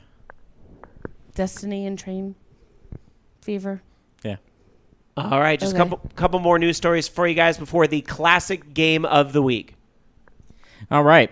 Speaking of Destiny, if you are inclined, you can purchase that digitally, and guess what? You'll get a free upgrade to the next-gen version. That is, of course, if you buy a PlayStation 3 or Xbox 360 version digitally, you will get a free upgrade when, for people like me that don't have a PlayStation 4 or Xbox One yet, you'll get a free upgrade to the Xbox One or PlayStation 4 version, depending on which platform you purchase that on. So, absolutely free. For a limited time, though. They haven't said how long that's going to last, but it is for a limited time. On top of that, you also get, of course, the Guardian, it also includes, I guess, the standard or Guardian editions of the game, as well as expansion passes. So if you buy those on one platform, you get them on the other one. Cool. And we kind of got into this a little bit earlier about the whole fact that, they're really giving incentives for people to buy digitally. This is a huge one for people that are still on PlayStation 3 and Xbox 360. In fact, it almost sounds like, Loki, this might have swayed your decision big time. Well, I don't know what the hell to spend I have like $70 in like fucking Xbox money, so. Wow. Yeah, it must be nice just to have that money lying around. Long story there, but yeah, okay. I've got that stuck in my account. I'm like, what the fuck am I going to buy with this? So. Got to pick something soon before it expires. And then that'll be an Xbox One game if you ever get an Xbox One. Exactly. All right. Lastly, before we get to the classic game of the week, some updates on Mighty Number 9. Mighty Number 9, if you were a Kickstarter backer of a certain level, you got a Mighty Number 9 beta that was available for those backers. A lot of this came out of PAX, so it might be just over a week old, but with a big game like Mighty Number 9, I wanted to bring this up anyway. I've heard good things about it from people who are playing it. Yeah, I actually watched a Twitch stream of somebody who was kind of playing it, and it looked like it was... Our intern Drew has it. Oh, really? Yes. Oh, fun. It looks like it's pretty challenging, like one of the old Mega Man games that you are going to have to kind of have that muscle memory of jump now, shoot now, just having to get all those little patterns down. So you had to donate more than $80 to this in order to get this beta, but it is available and out there. So if you haven't seen this, it's all over YouTube now. Some folks doing that. By the way, also coming to Mighty Number 9, multiplayer. That's pretty cool. Online race battle through, and a little video posted of that earlier this week. So this Mighty Number 9 sounds like it's going to be a pretty hot release. I'm excited about it. All right. Let's go back to a simpler time. Let's go back to a time when this game could have just been like Mega Man 11 or something. It's the classic game of the week. And Dark Sakura is going to step into the gaming vault and find a game that she thinks, hey, you kids should be checking out this game this week. Yeah. Not your freaking Destinies and your Diablos and whatever other crapola you're all playing this week. Yeah. Dark Sakura, what is the classic game of the week? Well, I'm sticking with my CPS2 theme that I'd like to do for a couple months. Mm-hmm. So I picked Mars Matrix Hyper Solid Shooting, which, yes, it was a CPS2 era game. This was a scrolling shooter game that came out. It's actually a vertical scrolling shooting game that was developed by Takumi in 2000 and published by Capcom for their CPS2 arcade board. It came on the Dreamcast later on in 2001, and the arcade version actually used a horizontally aligned monitor like Gigawink did, which is pretty rare for a shooter game. So basically, yeah, it is a shooter game. It's got an amazing soundtrack. Rob, can we play a little bit of this? Once we can, and that's just the splash screen. But I liked it when you actually get to pick your ship, so it's gonna pop up in a second. All right, tell us a little. Oh, here we go. That's really good music. Oh yeah, this is a club song right here. Well, the whole soundtrack was just like really just on top of it. It was pretty clubby, you know, but it fit the game because the game was like a kind of a rendered look to it. It was actually really well done. So anyway, the game only uses one button, but it uses you have to use a different action along with the timing of how you do it. So a normal shot is just pressing the A button. Your shot power increases with each level up to level 8, depending on your experience points. You have a piercing cannon, so by not pressing the A button for at least 1 second, you press A, and the attack is basically close range that hits multiple targets. It's stronger than the normal shot, and the strength also increases in proximity to the target. It also, though, does not change based on level. There's also the mosquito, where if you have like a bar up at the top that if it's full, you can hold the A button for a quarter to half a second. The barrier gets activated, which damages any enemy that touches it until the GHB gauge is drained. Enemy bullets are attracted towards the fighter as well. When you release the A button while the GHB is not empty, it causes those bullets to fire in any direction away from your fighter when the A button is released. And repelled bullets can hit the enemy. When it hits the enemy, is converted to a cube. You have the gravity hull bomb. That's the GHB, by the way, where you hold the A button until the GHB gauge is emptied. When activated, an explosion damages all on-screen enemies and destroys all the bullets. Each of your fighters is a little different. The Mosquito 1 is the normal speed with a wide blaster and lower shot damage. Mosquito 2 is higher speed with a laser shot and higher shot damage. So, you also get, of course, your 1-up, and you get cubes, as I mentioned earlier, which increase your experience and recharge your combo meter. Bigger cubes give you larger recharge time. Rob, did you ever play this? Actually, no, I didn't. I didn't even realize this was one of the CPS2 era games. Just wasn't on my radar. Yeah. Did they release this in any of the the repackagings they did when they did they had the PlayStation 2? We'll be getting to that. Excuse me. A little bit about the experience system, though. Okay. I was curious though if you'd ever played it since I you're haven't. a big Dreamcast fan. What about you, Loki? No, I've never played this. Okay. With the experience system, you capture the cube, you get EXP, and your combo meter fills up. I do like those bullet patterns, though. Those are pretty sweet. Yeah, it's a really gorgeous game. So basically, you can deplete your combo meter if you fail to capture a cube for a prolonged period of time, or if you're destroyed. The cubes can be found by destroying enemies or parts of enemies, or hitting an enemy with a repelled bullet, like the charge meter showed before. When your experience is high, your level is increased, and then you can have more powerful shots.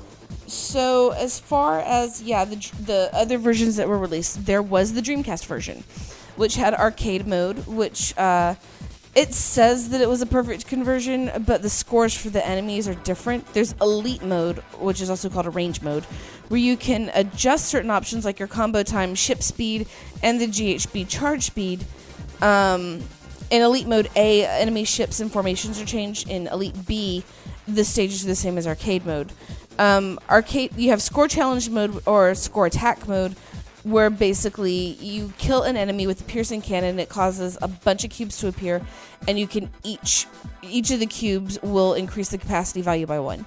You have a shop system, strategy mode, a movie, and a gallery. And then there's a bug where your score cannot go beyond 999,999,999,990. And they basically that was the bug in the arcade version, and they fixed it by adding 2 extra digits in the score table. This has only been released on the Dreamcast and arcade. So basically, nope. Famitsu gave the Dreamcast version of this a 31 out of 40, which is a decent score. The game also from IGN got a rating of 8.5, which was great. And There's also in the demo sequence for the arcade version, there's a voice clip that says, "I'm not programmed to give you that information." It was taken from season 1, episode 16 of Star Trek: The Next Generation. Oh, really? Yes. So it's Roddenberry's wife? Who did, because she did all the computer voices and stuff. I don't think it was the computer. Oh. And anyway. Never mind. But also you can get the soundtrack, as I have went out on a limb looking for it. Because anyone who has it on, like for example, it was on Amazon for $85. Yikes. But it's the Mars Matrix and Gigawing 2 soundtrack box. And that's it. Pretty rad game. That's a clever way to, I don't know if it was intentional, but it was a clever way to tie the Dreamcast birthday and the CPS2 theme together. So there you go. It was intentional. All right. Mars Matrix, classic game of the week. If you like your shmups, like I know Dark Sakura does, And Rob, I am terrible at them. if you would like to try this game, I would be happy to lend you my copy. Hooray! I gotta dust off my Dreamcast though. I don't even know where the damn thing is. I just love the music in it. It's so good. Yeah, it sounds like the soundtrack's pretty good. I like that. All right, we're going to take a quick break, guys, but don't go anywhere because there's plenty more Orange Lounge Radio coming up, including Rapid Fire News, our Fugu question of the week about more Dreamcast. We also have some news with games like Elder Scrolls Online, Dragon Quest VII, yes, news on 7, and League of Legends. We got plenty of that news, your emails, our FUs of the week, your phone calls at 1-877-GAME-OLR, and plenty more when we come back after this with more of Orange Lounge Radio.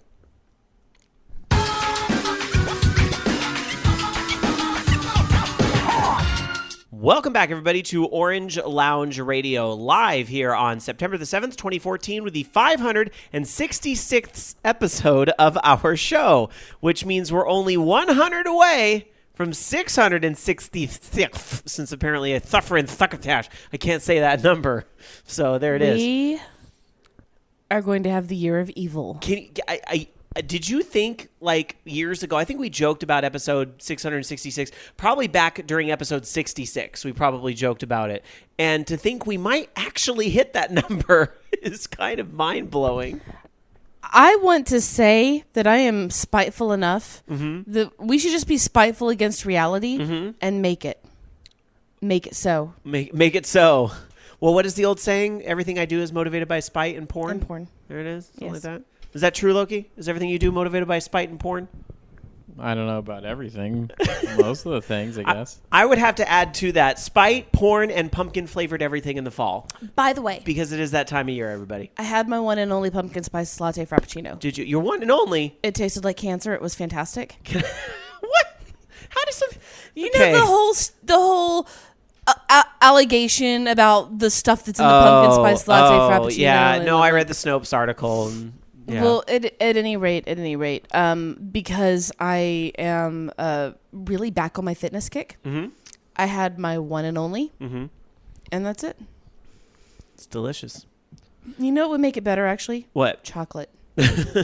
Well, I want a pumpkin mocha frappuccino. you could probably ask for that and get that. Don't give me ideas. Now she's thinking. I was going to say but pumpkin flavored everything comes in this time of year because I have the pumpkin spice Keurig coffee maker cups, which the straight up coffee is not quite as bad for you as the frappuccinos, so that's something. And then I just got the email from Noah's Bagels, pumpkin bagel with pumpkin cream cheese spread, pumpkin coffee. I love it. And then I think Rama posted on my wall earlier a joke that was a pumpkin Durex condom. I'm thinking, okay, yeah, I've seen that on Tumblr. That's a little much, people. Put down the Photoshop. Maybe if I can make it through my first week without killing people, I will reward myself with a pumpkin bagel from Noah's. With a pumpkin condom. Oh, a pumpkin bagel from Noah's. Yes. There you go. Ew. Rob. So you know the thing we don't have here in California, or actually we just finally got like 2 weeks ago, an hour and a half away, that they have in Atlanta that I had to have was Dunkin' Donuts. And yes, if you are somewhere outside of California, we do not have Dunkin' Donuts here. Although, well, we just got our first one in Modesto, of all fucking places. I know, right? Which is 2-hour drive away. Who goes to Modesto? People that I usually know people that are leave getting out of there quickly. Modesto. Actually, you want to hear a funny story? My parents met at Modesto Junior College. Aww. Yeah, so actually, every time I make fun of Modesto, I really shouldn't. You know that movie American Graffiti is about Modesto, California. That was an early George Lucas movie. My mother went to high school with George Lucas. Crazy, You know right? Huh? My aunt went to school with Jimmy Buffett. One of my friends went to school with Britney Spears. Oh my gosh. How privileged to be in her light. Whatever. I'm sure she was probably pretty awful, actually. All right, so the reason why I brought up Dunkin' Donuts, while I was out in Atlanta, I had to go to Dunkin' Donuts, which thankfully in the SunTrust Plaza, which is right next to the hotel where Dragon Con is at, they had a Dunkin' Donuts. It's only open during the week, though. I couldn't go Saturday, Sunday. But on Friday, I went, and bless their hearts, they had pumpkin donuts. And it was so good. Rama, I want you to go to a Dunkin' Donuts, vacuum wrap me a couple of those. You know where I live. Ship me some. Jamie, let's... And I can't believe I'm actually going to suggest Are this. we going to Modesto? Let's go to Modesto. Oh my God. Okay. Okay. I have Tuesdays and Wednesdays off. Yes. I don't. Call in. I'm not going to call in. Yes, you are. Coworkers that listen to this show that'll tattle on me. Coworkers, do Rob a solid. We will buy you donuts and bring them to you. You we'll guys seriously Okay. have a problem. Okay, what about next Sunday before OLR? Like, we'll go in the morning, go get donuts with the church crowd, and then bring them to OLR. And Loki, who's sitting here criticizing us, can benefit from the rewards. Look what Rama says. He says, Rama, I love you. I do not want anything pumpkin spice. I fucking hate everything. More for us. Everything Fine. pumpkin Fine. spice. You can have a fucking plain glazed. I don't No, even no, want no. plain glaze. You keep your own fucking donuts. Plain glaze. You look like a savage. Rob. What? You know what else What do we you have want? to... Sprinkles or some shit? No, fuck that. I don't want anything from Dunkin' Donuts. Fine. We'll eat it in front of you. Oh, and I won't care. We need to have donuts, nothing but donuts all day. And there's people on the East Coast that are sitting there going, those stupid Californians freaking the fuck out over Dunkin' Donuts is not even a big ass deal. You know what I would freak out more over, though? To which I say, now you know how I feel every time you people talk about In-N-Out Burger. It is not that big of a fucking deal. You know what I would freak out more over, though? What? If we got a Tim Hortons. I'd be like, oh my God, Tim Hortons. I've had a Tim Hortons donut twice. Burger Hortons or Tim King might become a reality. Whatever. All right, Burger anyway. King, you suck. All right, look, it is a video game podcast. You cannot have video games without donuts. Damn it. I have no idea. Loki Keep in may- mind, I was raised with Krispy Kreme, so when I had donuts that weren't Krispy Kreme, I was like, why are they cakey? Loki may beg to differ. Can you have video games without donuts? Yeah. What can't you have video games without? Pizza, right? You can play video games without anything. But I like pizza.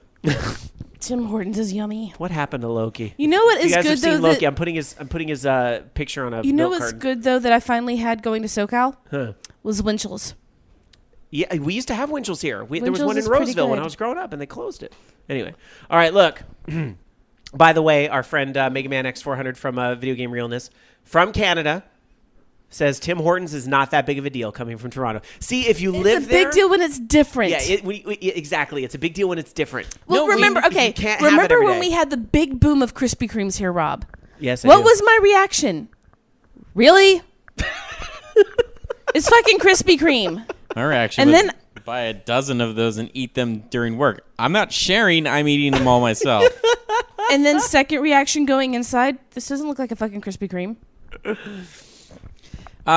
What I do want over here is I want all the fucking cool shit that's on those Chinese and Japanese menus at their fast food places. Where they build Okay. they build the ridiculous burgers Like and the stuff shrimp- that would shrimp kill burgers ordinary and- people. yeah. No, not the shrimp burgers. I'm talking this the burger pizzas and just the ridiculous You know what I stuff want? that they have. I want the Kuro burger that was at Burger King in Japan. I want the Pizza Hut commercials from Japan where all the workers are cats. That's what I want. No, did you ever see the Kuro burger though? No, but quickly It we was get back a to black bun, flavored Oh, with I squid did see ink. that. Yes, I did. And black cheese and everything. I was like, oh my God, I want the goth burger. All right, rapid fire news time, guys. Let's talk quickly about some video game topics. It's a busy week. We have to get these out quickly. Loki. So Mortal Kombat X is finally nailed down the release date tentatively as April 14th, 2015. It'll be coming out on PlayStation 4, Xbox One, Xbox 360, PS3, and Windows PC. So yeah, hopefully they will be actually coming out that day. They do have, I guess, a pre-order incentive to unlock Goro as a playable character. So that's kind of lame that they lock a really cool character behind a pre-order wall. But what else is new? If you're not in the mood for Madden, but you want to play some football, guess what? There is a ROM hack for Tecmo Bowl to update it to Tecmo Bowl 2000 or Tecmo Super Bowl 2015. It's basically a roster update to give everybody the, I guess, modern rosters, offensive schemes, and all 32 current NFL teams. And so if you have an NES emulator, you can go download that. TecmoBowl.org, and they've got, I think it's in their forums. You can check that out. And last but not least, this is kind of surprising, but maybe after their presentation at, what was it, either Gamescom or E3, I can't remember where they're talking about VibRibbon a lot, but Sony has filed a trademark for VibRibbon in Europe. What? Yes. So they're going to be possibly either re-releasing the old game or putting out a new one. I hope it's a new one. Let's all join hands and pray. Lord, bless this thy hand grenade. Wait, bless this thy donut, that with it we might be blessed with VibRibbon. Whatever it is you believe in, God, Buddha, flying speedy monster, whatever it is you believe in, join hands with me in prayer that VibRibbon is making some type of comeback. I mean, I don't care if it's like just a freaking like PS1 Now game or something. What if we get the ribbon box with VibRibbon, emoji ribbon, and like ribbon all the things? See, that's the thing, Don't though. fuck with my emotions. Like that's what confused me so much was that they had the guy that created VibRibbon talking about VibRibbon for like a very long time during like GDC. It was E3. one of the, it was E3. They fucking whipped out VibRibbon. Oh my at God, E3. ActDef said it. What? VibRibbon with MP3 support. For the love of Vibri, please. Knowing Sony, if it were to happen, it would be VibRibbon with Sony Entertainment Network Rob, support. I just thought of something. What? How to cosplay Vibri. All right, anyway, quickly. It's a 3-hour show, not 7. So, yes, that's all we know so far, aside from the filing that, VibRibbon is possibly going to come back. Fifth Dream in chat says, fuck yes, please, VibRibbon. I will suck some people off for VibRibbon to exist. I'm right there with you, Fifth Dream. Ranma says, Fifth Dream, TMI, dude. I already said something about BioWare earlier this evening, so tonight, all the cocks. I remember that day when we went to Network Video, RIP, and I got VibRibbon, and you got Kitty the Cool. The Hello Kitty game. Yeah, you kind of made out better, didn't you? All right, let's see. And Rama says in chat, I pray to Joe Pesci. Well, I said whatever you believe in. Whatever you believe in. All right, Mega Man X400. Uh-oh, asks, what is VibRibbon? Get out. No, I'm just kidding. VibRibbon. We shall educate you now. I've already done it as a classic game, but maybe I need to just do it again. No, just quickly. Give a 60-second speech. VibRibbon is an all kind of vectory 3D game where you're a rabbit whose name is Vibri, and you walk along a line and you get different obstacles in your way, and you have to do certain button mashes to pass said obstacles. It's got its own little soundtrack, but the great thing is that you can put in your own CDs and use different music, and the tracks will change based on the music that you play. And he turns into like different things as he goes into these like this halo creature, and it's absolutely awesome. And he sings the demo, how to play the game. He sings how you play the game. And it's adorable. And he's got this little cute little voice, kind of digitally sounding. And oh my God, Vibri is adorable. It's like Don't stop now. it's like a endless runner, but And if you not. want, actually, if you kinda. want a good idea of what the game looks like, it's a what's the group that does it? A Weebles game. But Weebles did something kind of based off of, plays exactly like VibRibbon for iOS, called Dancing Russian Men, and that will give you an idea of how the game looks. I mean, not how it looks, but how it plays. So, And Mega Man X400 in true Canadian fashion, apologizing. LOL, sorry. Sorry. I don't know. That's okay. You know what? We're here. But now you do know, and knowing is half the battle. just go look up the intro to VibRibbon. It's a cute It's game. adorbs. Cute game. All right, let's move on. We got more news we got to talk about, including with Sony. Maybe if Vibram does come out on PlayStation 4 in one form or another, people will be streaming it on the PlayStation Vita because there's going to be an app that will allow the PlayStation Vita access to the PlayStation Live network that's all over the PlayStation 4. So, yes, you too can watch the Ustreams and Twitch channels of people sitting in their living room saying racist, sexist, horrible things to each other, because that's a lot of what's broadcast on there. But you know what? Amongst all that, there is a lot of good streams too. A lot of Diablo 3 streams lately. And of course, I knew this would happen the day the game came out. Guess what game is dominating PlayStation Live right now? Minecraft.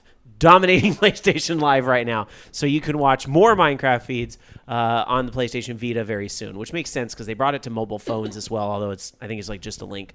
News on Bravely Second. I know that a lot of you guys were fans of Bravely Default, Dark Soccer and myself included. Defart. Bravely Defart. Well, in Bravely Second, which I guess Dark Soccer would call Bravely Second Fart, I don't know. There's some information that's come out about Bravely Second. Suck it. Bravely Suck It.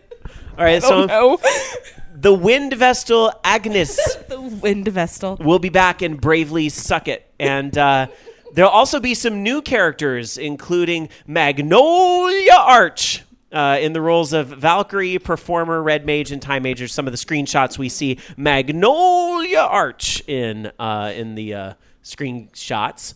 Also, another new character revealed this week, You. That's YU. YU is another new character that is the Falcon of the Gale, who will be joining Magnolia as a party member during the game. Some other characters, Jean, the Wolf of the Inferno, and Nikolai, the Bison of Solidity. So more information on Bravely Suck It. Okay, Dungeon coming Buster soon. wins. Huh. Bravely Second Wind. We're like 7 years old. All right. I love you guys. I love you guys. Lastly, some news on the Retron 5. Remember this console? That thing. Yeah, I'd the seen this- aluminum box. I'd seen this at E3, and I got to play like Zombies Ate My Neighbors in high def, which was kind of awesome. So which reminds me, I need to get a Retron 5. I did not know that they were doing like firmware updates to the Retron consoles, but they are. A new firmware update, firmware 2.0 beta 1 came out for the Retron. It includes IPS patch support, meaning you take an imported game cartridge, you take a little, I guess, USB stick with the IPS file. You can patch the cartridge to play fan translations. That is fucking amazing. Right? That's awesome. and the Seiken fan translation is like the best. Seiken Densetsu. Right? So that's really cool. Some other firmware support. Support for SNES SPC 7110 cartridges. I don't know what games that included. Screen shaking and some GBA games fixed. Yeah, there was actually a test video out that was showing that it wasn't working with some of the add-on games. So I'd like to, hopefully they've addressed that. That's really cool. Some game compatibility fixes, meaning Sky Kid, Yokai Club, and Dark Soccer. You can rest easy. Fantasy Zone will now work. Bum, bum, bum, bum, bum. Can you imagine if Dark Soccer had bought one of these things and Fantasy Zones didn't work? Oh my God, the thing would be in pieces. Do you know that I have like almost every home version of Fantasy Zone? Oh, really? Says the woman who made fun of me over Mass Effect 3 earlier. Yeah, guess what? They're all different games. Yeah, guess what? Suck it. Well, No technically, big they are different games for, the different consoles. Yeah. It's what he just, said. the Wii U one no one plays. But it I'm does support the rolling my tablet. eyes so hard that I think I might have strained my ocular joints. Roll them back so you can do the next story. Girl. So, the next 3 stories then, to be accurate. So there are instructions out there on how to upgrade the next gen Minecraft. With the new versions on Xbone and PlayStation 4, there actually is a blog post out there about how to do the upgrade, of which I will give you the URL as soon as it loads. But there's also videos out there, so you can also check it out on various tubes of you that you might be able to find. Also, and by the way, I almost got it to load. Never mind. It's actually on a post by Brian Silva on the PlayStation 4 blog, blog.us.playstation.com. And I will link that into the chat room because it's a really long URL for the regular URL. So that being said, I'm sure you are all going to be super happy with having instructions. So also, there are details out now, at least for the European release of Bayonetta 2, which will, of course, be a Wii U exclusive and probably one of the few reasons to own one. What? Shady lady over there. Shady lady. So, Nintendo said that the first print edition, which is exclusive to Europe, will have the discs of Bayonetta 2, Wii U Bayonetta Remake, the Art of Bayonetta 2 art book, and a 3D embossed leather effect packaging that recreates the Hierarchy of Laguna, the Book of Angels that were all the enemies that you have to kill with your gun shoes from. So yeah, pretty cool. Lots of details on Bayonetta 2 this week, by the way, because of the Nintendo Direct. So if you didn't see it, go watch it, because Dark Sakura is just touching the tip of the iceberg with this. Well, it is rapid fire, is it not? I know, I understand. And then last but not least, there is a release list that came out from that from the Direct, actually, that has a list of games coming out in 2015. One of those games listed is Star Fox. There is also another Zelda game listed in 2015, Xenoblade Chronicles X, I guess it is, or 10, I guess X, since there wasn't 1 through 9, since there wasn't 2 through 9. Kirby and the Rainbow Curse, Act Deft, just letting you know.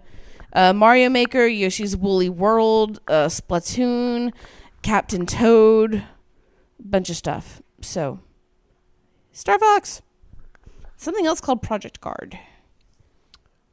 So a good thing that a lot of those E3 titles we saw, because, Star Fox and, Zelda, we got little tastes of at E3 this year, but nice to see that they are still targeting 2015 for that, because I don't know, the way Nintendo rolls sometimes, I would not have been shocked if you told me that Zelda game wasn't happening until 2016. Act Deft, I said Star Fox, not Star Fucks. There's a difference. And maybe my little bit of a southern accent plays into that, but no. Just a wee bit. I usually emphasize when I say the word fuck. All right. Well, let's go to the fucking Fugle question of the week right now. It's Radio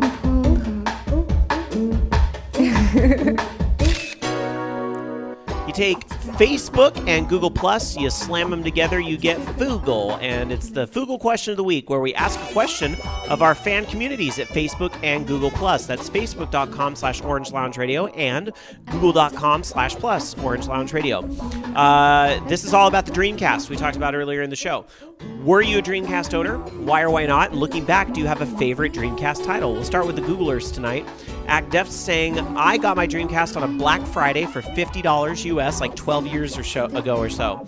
I played with it a lot, and it was my go-to console for fighting games, though I think my favorite game for the Dreamcast was either Jet Grind or Jet Set Radio, or Sonic Adventure 2. Crazy Taxi in a close second.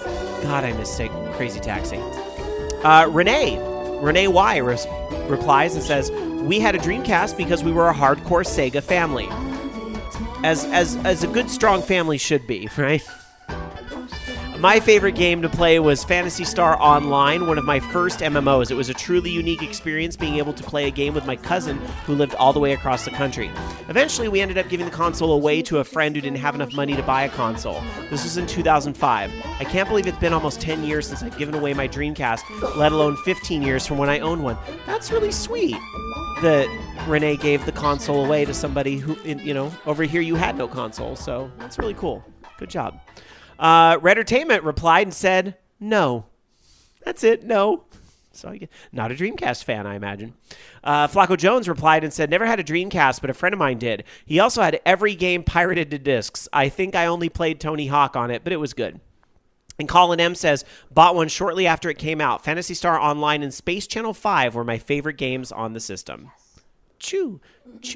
A few comments over here on Facebook. Fabrice A says, I'm a hardcore Sega fan, and of course I owned a Dreamcast. I think it's still the best console ever because of the numerous excellent arcade games it had on it. Crazy Taxi is an all-time favorite game for me, and I still play it from time to time. Occasionally I go out and look for Sailors too, but not before I have a hot dog at Tom's. Dreamcast, it's still thinking. Tonic Vision replied and said, I actually bought a Dreamcast in college after it had been out for a little over a year. I got it for $99 on Amazon, and what amazed Amazon was a thing back then? I guess it was. I guess it was kind of in its early days. And what amazed me the most is how easily it ran pirated CDs. A couple of floors up from me, a guy knew how to do it and made me about 10 discs packed with games. I fell in love with Code Veronica and stayed up many weekends playing Marvel vs. Capcom 2 with friends. Having never owned a Genesis, I thought it was a solid system overall, but I must admit that when PlayStation 2 came out, it started collecting dust immediately. A surprising amount of people admitting to open piracy here. I think you were onto something earlier when you said... Part of the problem. Yeah, part of the problem. King Snee replied and said, one of my favorite memories with the Dreamcast was when I first came in contact with it and Sonic running from a killer whale.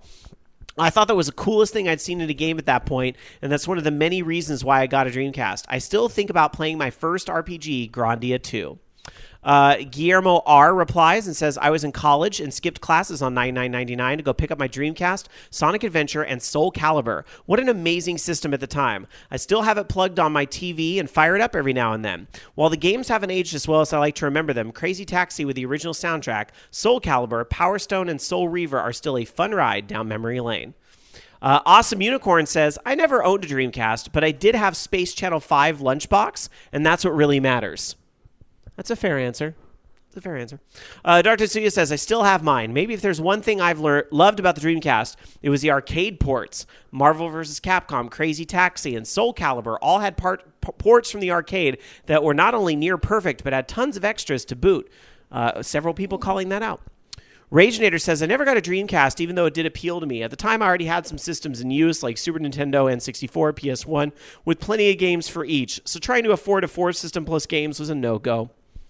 Haseo Sumerugawa says, I never owned a Dreamcast, mostly because I was 7 and not the richest family, but I always wanted one to play Sonic Adventure 2 because Shadow was awesome, hands down. Well, go to a flea market. You might be able to get one still.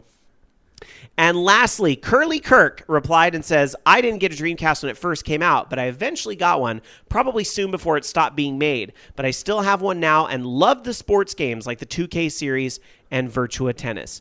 Great answers, and I heard some new names in there as well, so thank you guys so much for replying and participating with our question this week. I'm going to go ahead and get back into news since, the host here in studio kind of already took on this question earlier in the show. But, now's a good reminder to friend us on Facebook and on Google+, so you can answer for next week. Let's go back into some news. Loki. All right, so I'm not surprised by this news considering how all the reviews and kind of impressions seem to be of this game, but... Apparently, the Elder Scrolls Online not doing so hot, and ZeniMax Online apparently has been hit with some layoffs, but they're still saying they're continuing to invest heavily in the game. It says now that we're nearly 6 months post-launch, we have a thriving online community in the game in a game that runs smoothly. And it says we remain strongly committed to the Elder Scrolls Online and continue to invest heavily to develop new content for PC players, prepare the game for its console launch, and handle our planned expansion into important international territories. As for customer service, we continue to operate large support centers in Hunt Valley, Maryland, and Galway, Ireland. But basically saying, as the reason why they're having layoffs. As normal for games of this type, we had ramped up a large workforce to develop a game of vast scale, and the ramped up customer service to handle expected questions for and community needs for Elder Scrolls Online launch. And of course, now that they don't need that, so I don't know. Maybe it is still doing okay. I don't know. It doesn't seem like a lot of people I know are interested in it, so I have to wonder how well it's doing. We talked about this a little bit on Horde House this week, which is, cheap plug, Wednesday nights at 7 here at VOG, or has its own podcast feed as well. And one thing I mentioned on Horde House I want to mention here is that this news is really surprising considering this is supposed to be a big console release. This game is supposed to be coming out on PlayStation 4. And I believe the Xbox One as well. Yeah. And I remember this whole thing. And so it's weird that people are being laid off in advance of that happening. Now, I do realize that in the cycle and development of games, sometimes, the development is finished before the game comes out so that people, are laid off as the project closes or whatever. But you would think that they would, they were saying that they ramped up their customer service and stuff for the launch of that game. Wouldn't they need that same type of thing for the launch on PlayStation 4, Xbox One? Or are their expectations that much lower now? Exactly. That's the same thing that concerns me about this, is that it doesn't kind of add up. And, you don't hear about companies like, Blizzard and Square Enix laying people off, when the development's done, because they continue to develop the game with enhanced, patches and other things. Now, granted, those two companies I just mentioned are really big and probably have other projects that people can be assigned to, whereas ZeniMax was kind of made to make Elder Scrolls, so maybe the situation is a little different. Yeah. But it doesn't get my hopes up about the game's longevity. They could also be just like, fuck it, we'll just do it with what we got, and, if it's a little bit rough, well, people are kind of expecting that. I don't know. Maybe that's their thought. Maybe they figure at this point that they're not making enough money back from it, that they have to kind of cut their losses. They can't afford to ramp up employees for that launch. And who knows when that launch is coming? Why keep all those employees around for, it's supposed to be this year. Supposed to be. I mean, I think it's going to be next. I thought the beta was supposed to be first quarter this year. That thing got really delayed. I could be wrong. I could be mixing it up with another MMO, but I could have sworn that the Elder Scrolls Online was supposed to happen a lot faster than it has been. Ikema JP was just adding in that Square Enix has almost all contracts, so no layoffs. Oh, interesting. That's a clever way to do it, so you don't have to, announce all these layoffs or whatever. Interesting. Let's see. Kane Shadow is in our chat room over at live.vognetwork.com saying ESO hype is done and over with, thankfully. And, I don't know, but I also know people that still kind of really like this. Like, I have some friends that actually do a podcast about ESO, so I almost feel bad sitting here, like, poo-pooing on it, especially when I haven't played an awful lot of it. But you can't help but look at a lot of this going, I would have bought it if it even used, like, the Guild Wars model, where you buy the game and then the online play is free. If they did it like they're doing Destiny, where you buy the game and you play it online, that'd be fucking amazing. Yeah. But no, it's not like that. And so... yeah, unfortunately, I just can't dedicate myself to paying for a game that I'm not going to play. Especially if it's a monthly fee. I can't see myself paying for something that I'm not going to play. Although I do for the Minecraft server for now. But yeah, I don't know. I can't do that for an MMO. Yeah, because it's just throwing money away. Yeah, I don't know. I would hope that maybe they go to that model, because I still would like to see this come out on consoles, just because I love the idea of MMOs on consoles too. They did it. They went free to play with DC Universe. I mean, I think that helped that. Yeah. But I don't know if they're going to do that with Elder Scrolls Online. I know it's a big property. I don't know. We'll see. Well, moving on for now, because we're just hypothesizing here. Moving on to something else that's Square Enix related. This has to do with Dragon Quest VII. Yes, 7. I know that we should be talking about 10 or even potentially 11. But here's the thing about Dragon Quest VII is that Square Enix has talked about this week. Noriyoshi Fujimoto, who's the Dragon Quest mobile producer for Square Enix, talked to Silicon Era about the company doing more Dragon Quest games, and that they would like to bring the remastered version of Dragon Quest VII for the Nintendo 3DS to the West, but they don't think sales of the game will be high enough. The quote here, in terms of Dragon Quest VII, it has a lot of text to go through and translate, and we've received so many requests and so much positive feedback about the game, but unfortunately we have to consider the cost and the manpower needed to handle the sheer load of text. In terms of scenario and script, the game is probably one of the largest in the DQ franchise. If a lot of people can buy it and support it, well, we can't promise anything.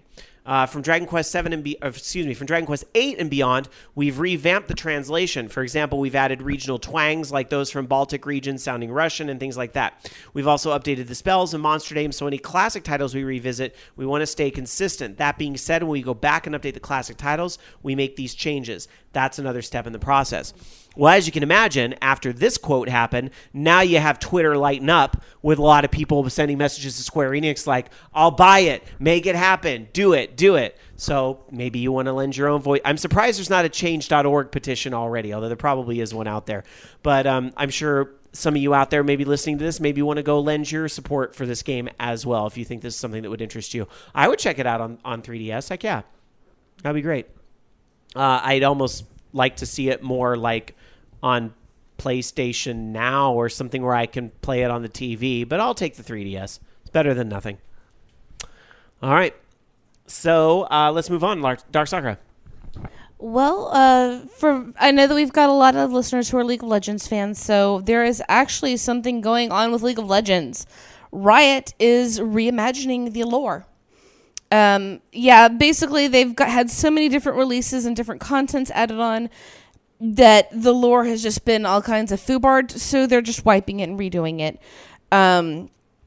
There is a quote out there actually from Tommy Knox, who said that we look back at the original decisions that made perfect sense when we originally made them, but are now at odds with our design values and ultimately limit our ability to continually improve League of Legends. That's unacceptable, and in such situations we seek to aggressively reimagine content in a way that realizes its full potential. So basically, we done fucked up the lore. We're going to redo it. We're pulling to Star Wars. Lucas sold it. I was just going to say the same thing. Is this akin to Disney saying, well, now that we own Star Wars, books invalid. We're actually doing this fine, doing this right. Yeah. Although many would argue the books were plenty fine, but I understand the need to be like, because if they do episode 7 and they hadn't invalidated all the extended universe, there was going to be so much stuff where people would be like, that can't happen because in such and such book on page 140, this character had this printing. Yeah, exactly, right? Yeah. So, and no disrespect to those that are fans of the extended Star Wars universe, but I kind of understand why they had to do it for that reason. That if it's like, okay, if we really are going to kind of take control of this, and you may not agree with me, but I fully believe that control needed to be taken away from Lucas because the prequels were awful. And the way that they're handling this is more like how the Tomb Raider reboot went, or reimagining how Battlestar Galactica went, as mentioned here in the article. So they're just trying to make it, I guess, a more cohesive story. That makes sense. That's fair. All right. I do like what Fifth Dream said. Yeah. Retcons for everyone. You get a retcon, and you get a retcon. All right. Let's move on with some more stories, then we're going to get to the mailbag. Loki. All right. So, I don't know. Google is, I guess, jumping on board with, I think Apple had to do something very similar, but they've refunded $19 million worth of in-app purchases, or if you would call it, I guess, accidental in-app purchases made by our children because I gave them my tablet and they didn't have any sort of parental controls, or I, gave them my parental controls and they bought a bunch of Smurf money or whatever the fuck it is that they're buying. But apparently, because of the complaint, I guess, filed with the FTC, they've agreed to pay $19 million in refunds made, I guess, for purchases made without the account holder's explicit consent. So that sucks, but Google has a ton of money, so you know what? I don't know. And that's why they couldn't afford Twitch anymore. It's just like, that's pennies. Here, I got $19 million in my wallet right now. No, but I don't know. At the same time, I think that it is the responsibility of parents to be monitoring what their children are allowed to buy, but at the same time, I could see that maybe some people that develop apps make that stuff a little bit too easy to purchase or confusing in that kind of sense. So I don't know. It's interesting to see how both the Google Play and the iTunes Store are kind of starting to insert the language to make the not truly free games sound like what they are, not truly free. It's interesting to see that evolution, especially as gaming is getting bigger and bigger on these platforms, and sometimes us gamers that tend to tilt a little more hardcore kind of forget that. But I mean, it's interesting to see that evolution. I guess it's just something they have to do right now, and but at the same time, they really need to have something in place where it's just like, come on, parents take responsibility. Yeah. Or we're gonna get stuck in a situation where know what? They should just enable parental controls from the start, and then you have to pay 60 cents to unlock it. How's that sound, Loki? Fucking Nintendo, seriously. It's absolutely lame. All right. Well, speaking of Nintendo, let's not forget that back in the day, they made some arcade classics. So one of those all-time classics is Donkey Kong. And Donkey Kong... Donkey Kong! Donkey Kong. For as old as this game is, it still ends up in our video game news all the time. And a lot of this is the war over the high score, right? We had a whole movie about this, King of Kong, right? And then this new guy, Hank Chien, showed up. And it's like, hey, I'm the new kid in school, and I'm going to smash all these records. And he did. But guess what happened this past week? Robbie Lakeman, that's right, a new guy, has now taken the throne in Donkey Kong competition. His high score is the new world record, 1,141,800 points. That is pretty small victory over Hank Chen's score, which was only about 3,000 less. This is kind of neat, too, is that Robbie Lakeman would actually stream his attempts. And for whatever reason, the one where he actually broke the record was not streamed, but he did upload it after the fact. So you can actually watch an entire 4-hour stream, or not stream, but 4-hour video, because that's the era we live in, of this dude breaking the record. And you could learn a tip or two on this 30-year-old game if you would like. So there you go. But that's kind of neat, though, that we live in that era now of, like, we can watch people shatter high scores live. Like, it used to be, you had to have a copy of the tape. Somebody would have a VHS tape that they were recording to send to Twin Galaxies or, whatever magazine or whatever was keeping track of the high scores. Is Twin Galaxies isn't around anymore, or is it? They relaunched as like a new thing. It's like a 24-hour streaming channel now or something. Is there? So do you have to still do all that bullshit where you got to like tape everything? And I have no idea, to be honest.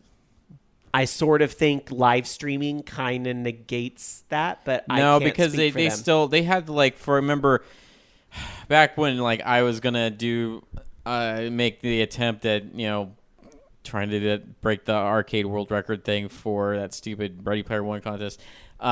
Twin Galaxies, you had to record video of the board that you're using and stuff like that, and it has to be there's no breaks in it whatsoever, and the way you have to film it is very specific. So I don't know, it'd be interesting to see. I don't know if that would count. Tiger Claw links the website so you can find out, twingalaxies.com, so you can check that out. Yeah, I'm too lazy to look at that. William Murderface suggests that we need the King of Kong 2 Electric Boogaloo. I agree. Or the Donkey Kong Jr. race. Donkey Kong 3, anybody play Donkey Kong 3, which was... I try to forget that. Yeah, when they tried to turn a platformer into a shooter, anybody? All right, anyway. Let's see.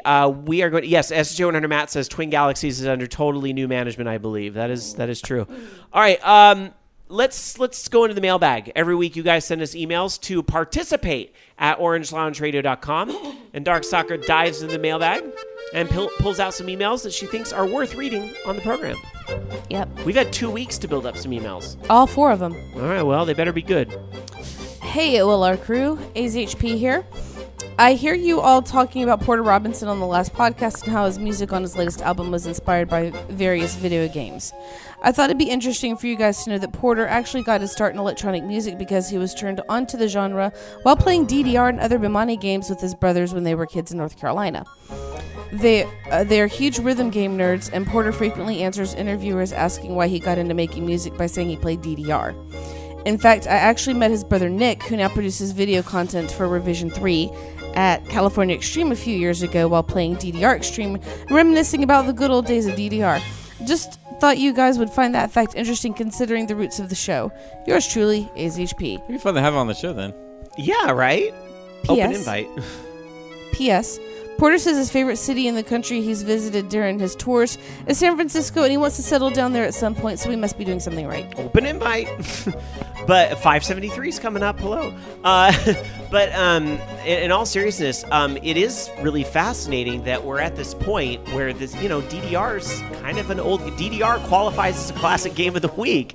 It's that old, and this show has been around for 12 years. I did play something. Now I remember why I was out. Uh-oh. I'm sorry. I do remember something now. Oh, all right. Here's why I was out. Now I remember. It's because I went to my brother-in-law, well, soon-to-be brother-in-law's bachelor party. Wasn't anything great. We went to Dave & Buster's, but I played DDR X2. Oh yeah, there. So I played a little bit of that. But and that's why I was. You realized you were old and out of shape.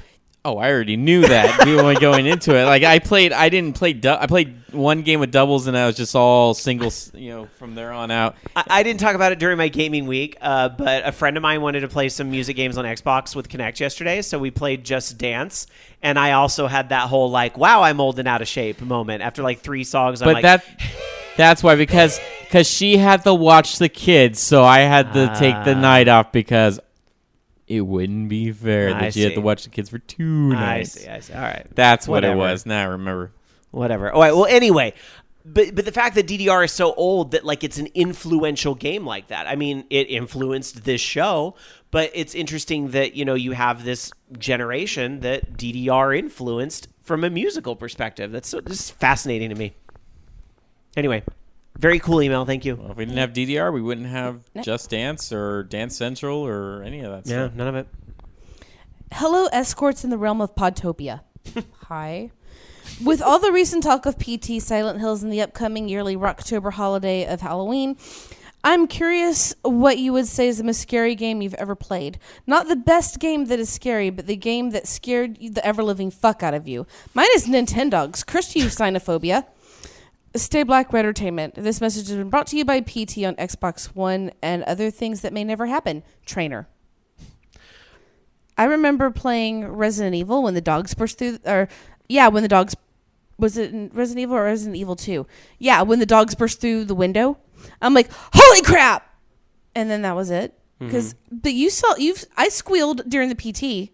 That actually it wasn't like a scare as much as the things that actually frighten me are like games that features clowns, and that's why I will not play Five Nights at Freddy's, because if I see an animatronic that isn't working, it freaks the ever living fuck out of me. That is definitely a game on my list to stream. I have a little growing list of things I want to do YouTubes and streams out of. I will not be able to play that just because it hits like an old phobia of mine. Mm-hmm. I mean, I might, and then I might go barf for an hour. Don't watch commercials for the next American Horror Story either. Do I watch TV? They show up on Facebook, so careful. I have ad block. Loki, is there a game that super scared you? No, I don't really play any of these like super scary games. I'm just not interested in them. I do have Among the Sleep. I should play that. That's supposed to be pretty creepy, but I haven't gotten a chance to play that on my Steam backlog right now. Loki and I were roommates when Silent Hill 4 The Room came out, and I was playing through that, and I was like screaming, and Loki was like, shut up.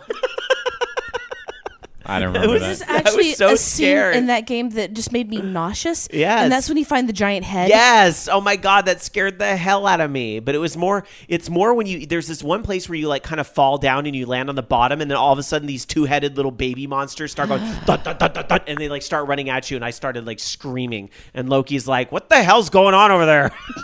Like a concerned dad. I wasn't. That was a polite way of saying shut up. I would say, though, honestly, the scariest game I've probably played, like scariest experience, turn all the lights off. Well, now it's a tie.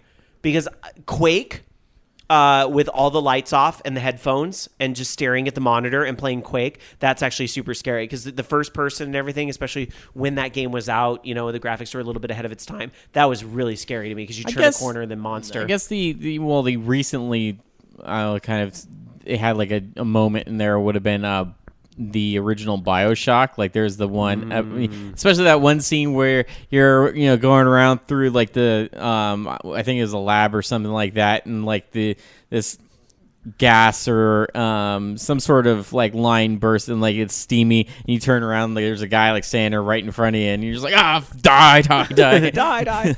But then the other one I'm thinking of, actually, even though this wasn't the best of the Silent Hill games, I was playing Silent Hill Homecoming, Home Alone. I actually want to play that one. During a rainstorm, and it was dark, and there was a scene where like the ceiling falls and all this stuff like falls down, and it scared the shit out of me. And then I got up and I saw the front door had blown open, and that was the moment I said, nope, turned off the 360, shut the door, went in my room and crawled under the covers. Nope.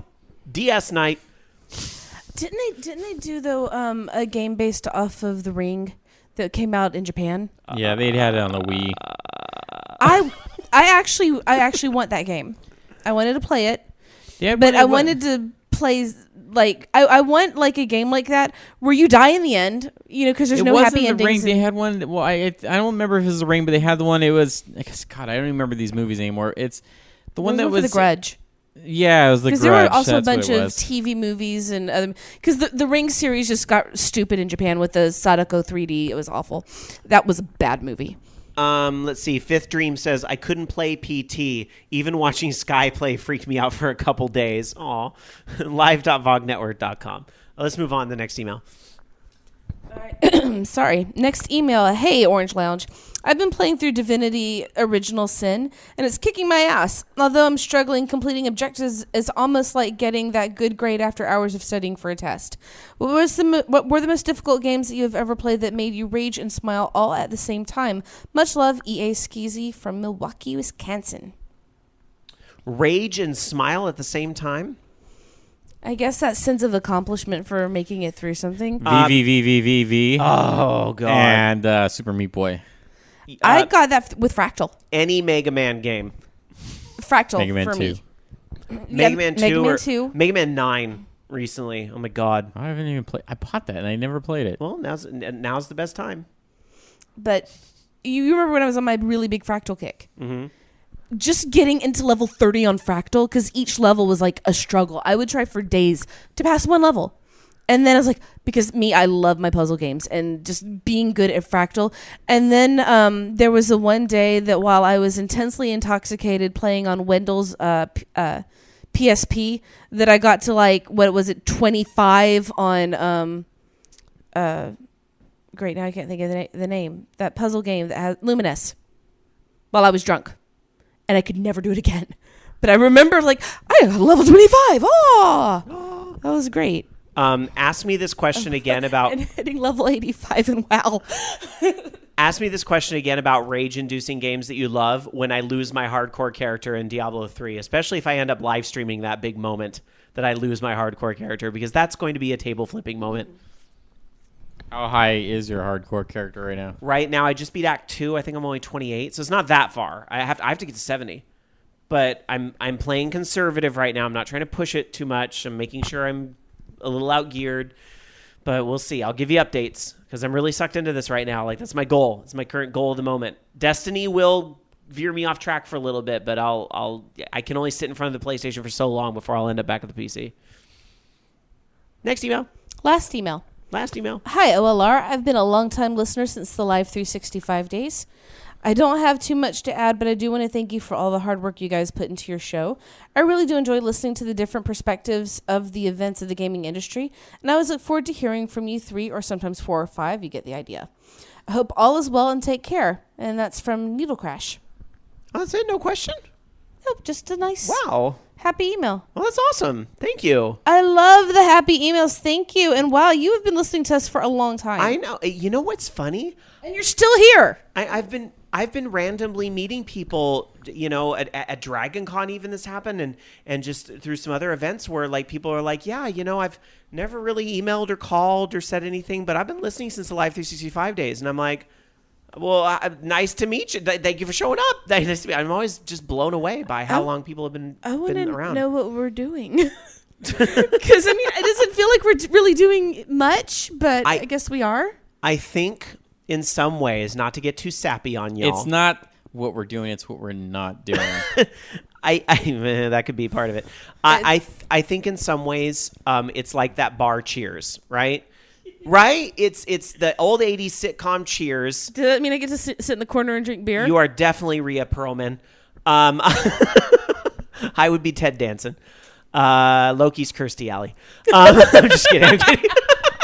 No. You are Norm. He'd be our Norm. You need to be Norm. Or no, I would say Rama's more the norm because every week when he calls, Norm, Rama, right? But anyway, all that joking aside, I think, it's this place, and we've tried really hard to build a welcoming place, no jerks allowed, right? A welcoming place where we can just sit around and talk about video games. And even when I don't agree with you guys, and there's some of you guys in chat that I disagree with an awful lot. You know who you are. But I respect you, and I respect your opinion. And I think the fact that we all respect each other in that way and have helped create that environment has helped the longevity of this show in a way you guys can't even imagine. Because we don't tolerate that disrespect. We're not going to allow that type of environment because that's what's going to make people not want to be here. So, and if you'd rather participate quietly, then that's cool too. Just know that if you ever want to speak up, we're here to listen. Every gamer has a voice. And it might be mine. It is yours an awful lot. But we love you. I'm the one reading the emails unless I have, laryngitis or something. And those are the days when I sound like this. Hi, this is Jamie. You're listening to Orange Lounge Radio. Now you sound like one of those anti-smoking commercials or something. Anyway. I sound like the tracheotomy cow. You do. You do. All right. Is that it for emails? Actually, I sound like one of the Simpson sisters. Marge's sisters. Patty and Selma? Patty and Selma. I love Patty and Selma. All right. All right, yeah, that's it. Participate at orangeloungeradio.com is the place where you can send us an email. And if you want to send a very kind email like that one was, then you know what? Those emails really make my freaking day. So I appreciate that you even take 30 seconds to type that out. If you want to send an email that says, fuck you, you fucking fuck, then I'll read that too and then hit delete. And then we'll laugh. And then I'll delete. No. But again, I don't always agree with some of the opinions, but I respect them. As long as you're... I like things that as long spawn as you treat respectful people, discussion. Yes. As long as you treat people respectfully, that's all I care about. Sometimes we're going to get heated. Here in the room, we've had Darkstalker and I have gotten into it. Darkstalker and Loki gotten into it. I've gotten into it with Loki. But we all respect each other a ton and more every week that we still are And dedicated then Rob to buys this. Mass Effect 3 on Wii U. Shane. You only said that because Shane walked in. I know, but it's funny. Shane, did you hear what happened earlier in the show? I bought Mass Effect 3 on Wii U because it was $13 on Amazon. You could have just borrowed mine for free. But- And be like, oh, it's garbage. But I own it. Shane No said, one can hear anything no one that can he's hear saying. Shane said you could have borrowed mine for free and figured out that it's garbage. But now, Shane, you don't understand. Now, Shane, I own Mass Effect 3, every single version. Or Mass Effect, I don't every single sound like version. Harvey Firestein. Why did you buy that when we Shane, come here and get on a mic if you're going to keep talking. I'm talking to you, not everybody else? We're doing a show. You're talking to everybody else. I was just saying, why did you buy that when we need to buy cables for iPhones and we could have combined the order? Why? ¿Por qué no los dos? I don't understand Mexican. Get out. Okay. You know what? What? Apparently, I sound like Aunt Slappy, and Aunt Slappy sounds like an old Jewish woman. All right. I am falling more and more into the stereotype of my adopted culture. All right. Since I'm no good at saving money. Let's go to the FUs of the week. You ready for the FUs of the week? Here we go.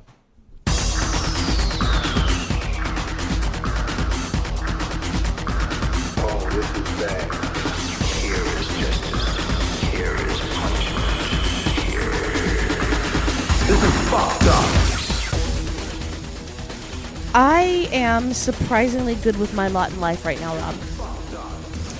The only things I have to say F you about is people who don't know how to support their ideology without using fallacious arguments. Therefore, I have decided that henceforth, anytime I disagree with somebody, I'm just going to point out how their argument sucks and how they've actually spouted a logical fallacy and tell them to talk to me when they can actually debate like we learned how to do in school. Is that similar to how on Twitter I have a policy where if people try to troll me with that messages, I just respond with a RuPaul's Drag Race gif? Kind of. But like, for example, it's like, oh, well, marijuana is a slippery slope to this and that. I was like, where's your proof? Slippery slope arguments are considered fallacious. I need something with numbers and proof behind it. Maybe they just need to smoke some weed and chill out. I'm just kidding. This is like, you know, I don't do marijuana for the it's record, like, but you I know, don't care you for the just people used that- an emotional reasoning instead of logical reasoning. I want you to rephrase that using proof. All right. Loki, your review of the week. You know what I say? Snow-covered mountains are a slippery slope. That just, That's factual. especially when you go sledding, when they're extra slippery. Is that your FU of the week? No, I guess my FU of the week would be, I have nothing to do at work. I mean, I guess I could be looking for work, but it feels a little wrong to be looking for work at work. But since they're like, I did that. well, they're training people like on the new system, but I'm not one of those new people that they're training on the system. And then apparently they're keeping a couple reps from our Dallas office for some reason. I don't know, but they wanted to keep some outside reps instead of, paying for one rep to be in our full-time office, but whatever. So I've got to get them up to speed on my accounts, but they don't give a shit. So fuck it. I don't give a shit too then. So I guess F you to my boss and his boss for not fucking writing my letters of recommendation like I asked you. I fucking asked you like weeks ago, and then I reminded you again, and you still haven't fucking done it. I'm only asking you one fucking thing. You can't give me a job, but the least you can do is fucking write me my goddamn letter of recommendation so I can apply for other jobs. What a mess. I Would be hope, nice. I hope you get through that quick, Logie. Oh, well, only a couple more weeks, or a few more weeks, so the 30th. A few comments in our chat room over at live.vognetwork.com. Rama says, marijuana is a slippery slope to me having an empty fridge. You know what I said? What? It's a slippery slope to Benadryl for me since I'm allergic. Oh, yeah. And then that's a slippery slope to naps. Lots of naps. SSG 100 Matt says, what Jamie needs is for people to show her the receipts for their Oh, arguments. so people are actually buying their arguments or something? I think it's a reference to the Whitney Houston. I want to see the receipts. Oh, Crack no. is whack. I can corner the market on argument sales. No. Hello, I'm here to have an argument. Oh, this is abuse. Stupid git. All right, do I get to do my FUs of the week? Here's my No. FUs of the week. All right. Yes. Remember that whole thing about respect and all that? We all love and respect each other. Put that on hold Shut for a up. minute. I'm Put that kidding. on hold for a minute. Shut up, lady. My FU of the week goes to everybody, with the exception of Code Man and Fifth Dream. I think it was Fifth Dream anyway. If it wasn't, I guess you got lucky. My high five. FU to everybody who made fun of me for buying Mass Effect 3 on the Wii U. I'll do what I want. Rob buying Mass Effect 3 on the Wii U is like me having cheesecake for breakfast. I'm a grown-up. What's the fucking problem? I'm with a that? grown-up. Exactly. I'm a grown-up. It's like us going to Modesto for Dunkin'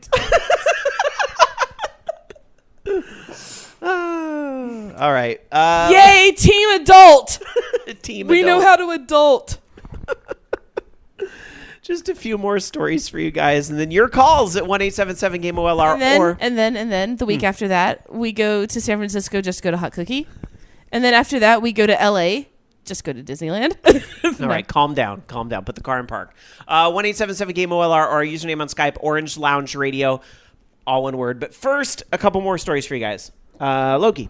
So, Sega is locked in a courtroom battle with Gearbox regarding Aliens, Colonial Marines, and some more, I guess, testimony came out on September 2nd, and regarding how Gearbox handled the majority of the marketing of the game, and basically said a significant level of public relation anonymity and was demanded by the studio. And to the TLDL of it is, or I messed that up. The TLDR of that is basically Gearbox president Randy Pitchford just did whatever the fuck he wanted, according to Sega. He just did what he wanted, advertised the game however he wanted, and so they're blaming him for the fact that the game didn't quite meet what they were showing off at E3, and I don't know. It's drama. Whole bunch of drama. No shortage of that in the gaming industry these past couple weeks. Yeah. Isn't that I think right now they're trying to distance the fact that, yes, it was Gearbox that, caused this game to suck and not Sega, because Sega does have another Aliens game coming out in like a month from now. So they probably want to establish that, it wasn't us, it was them, so that people buy that game. I think they've distanced enough from it. A lot of the people, I think, are pretty good about knowing that it's a different thing. At least that's the impression I get, anyway. Especially when you've got Sigourney Weaver and some of the DLC. That's a pretty big land, Yeah. So, all right. Well, I got one more thing for you guys here, and it has to do with a possible competitor to Steam and Origin. Another challenger enters the ring. And that could be Warner Brothers. Now, keep in mind, this is all rumor. However, Warner Brothers filed a series of trademark applications this past week for something called WB Play, covering things like, quote, online retail store services, quote, audio and video broadcasting services, and, quote, entertainment service, and also, quote, downloadable virtual goods. So, very interesting. Warner Brothers has used Steam and Origin in the past, but possibly they're going to come up with their own thing. Again, you have to really tinfoil hat this an awful lot, but it's not like we haven't seen companies kind of try to do their own thing and try to have that central, hub for their stuff. Ubisoft has one. EA's got that whole pass online. Well, and they have Origin, right? So, well, and it can go one of two ways. I mean, it could be like Uplay, where their games are offered on Uplay and they're offered on the Steam store, or it could be like Origin, where their games aren't usually offered on the Steam store. It's just on Origin. So hopefully it's more like, Uplay, but I don't know.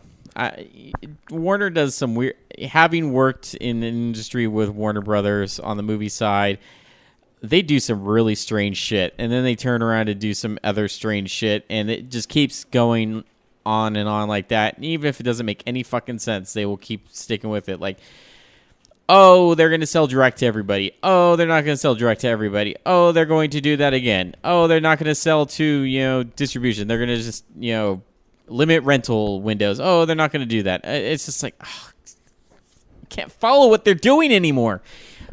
So I could see them doing this, whether it's successful or not, but they're going to stick with it. And if anything, they may do this just for, not only games, but movies as well. Have a platform where they can digitally distribute their products. Well, now, WB Play is going to be something because the domain name WBPlay.com, it was registered back in 2013, but they're not doing anything with it right now. So clearly something is going to happen with this. And, the launch of Batman Arkham Origins would be a great time to kick the wall down with launching something, especially with Mortal Kombat 10 or Mortal Kombat X, just around the corner as well. So, 2015 would be a great year for Warner Brothers to make a move in that department. I'm all for competition, but at the same time, Origin was, I don't like the whole required thing. And yes, I realize Steam started this way, but Steam's been around so long now that time and an epic amount of Steam sales have really healed a lot of things.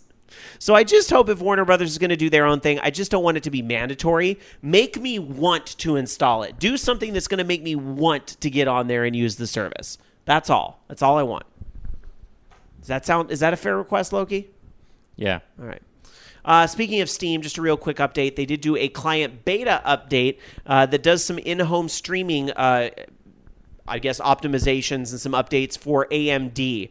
So some more video cards supported there for the in-home streaming support. So stay on top of your Steam beta updates if that's something that's of interest to you. All right. Now we're done. We're to the calls. So let's open it up. Skype line is open right now. 1-877-GAME-OLR or our username on Skype, Orange Lounge Radio. And in the meantime, I'm going to get to the Twitters because I know we had a few Twitter topics tonight. While I bring up Twitter, does Loki have any last minute stories he wants to cover? No. Really? I mean, it's like Borderlands 2 is coming to Linux. That's kind of cool. Oh, that's cool. And I don't know why this was even news anywhere, but apparently, yeah, the new 3DS models, they're region locked as well. Really? Is that a shock? Because, the original 3DS and 3DS XL were region locked as well. What made you think they were going to all of a sudden change their mind on that? Although, honestly, if it wasn't region locked, I might sell a few more systems, but... Yeah. If the new 3DS was not region locked, I'd buy one in a heartbeat. Yeah. Anyway, let's go ahead and go to the phones because the phones are lighting up. Let's get to it. Hi, you're on Orange Lounge Radio. Who's this? Hey, what's up, guys? This is Kaijudo. Hey, Kaijudo. What's up, buddy? No, and I gotta put my 2 cents into the new 3DS, and also I want to let you guys know about a news story that I think that you should cover maybe later that I haven't really seen in the news. Okay. So I'm gonna try to make it all quick so you can get to another phone call. The 3DS. I'm pretty much convinced that everything about the new 3DS is to fix what everybody felt was wrong about the current 3DS. If you think about it, the faster web browser, like Loki mentioned, a lot of people complained about that when the 3DS came out. Also, a lot of people hated the fact that I never had this problem, but people were saying, if you look too far off to the side, you lose the 3D. And what do you see now in the new 3DS? It's like you can tilt it a little further. So that means that more people can stand around you at the bus stop and watch you play your 3D game. The thumbsticks, which I mentioned before. The extra shoulder buttons, which makes it sound like, they're making it for like hardcore gamers, so-called hardcore gamers. The SD card slot, that's another thing that people wanted. Mm-hmm. And hopefully with all this, they'll bring back picture chat, or whatever the hell that thing was called. Oh, the swap note. Yeah, swap note, yeah. That would be They'll great. probably bring that back. I'm pretty sure of it. Is that why there's going to be a 60-cent lock on this, maybe with the parental controls. That actually, I wouldn't doubt it. Interesting thought.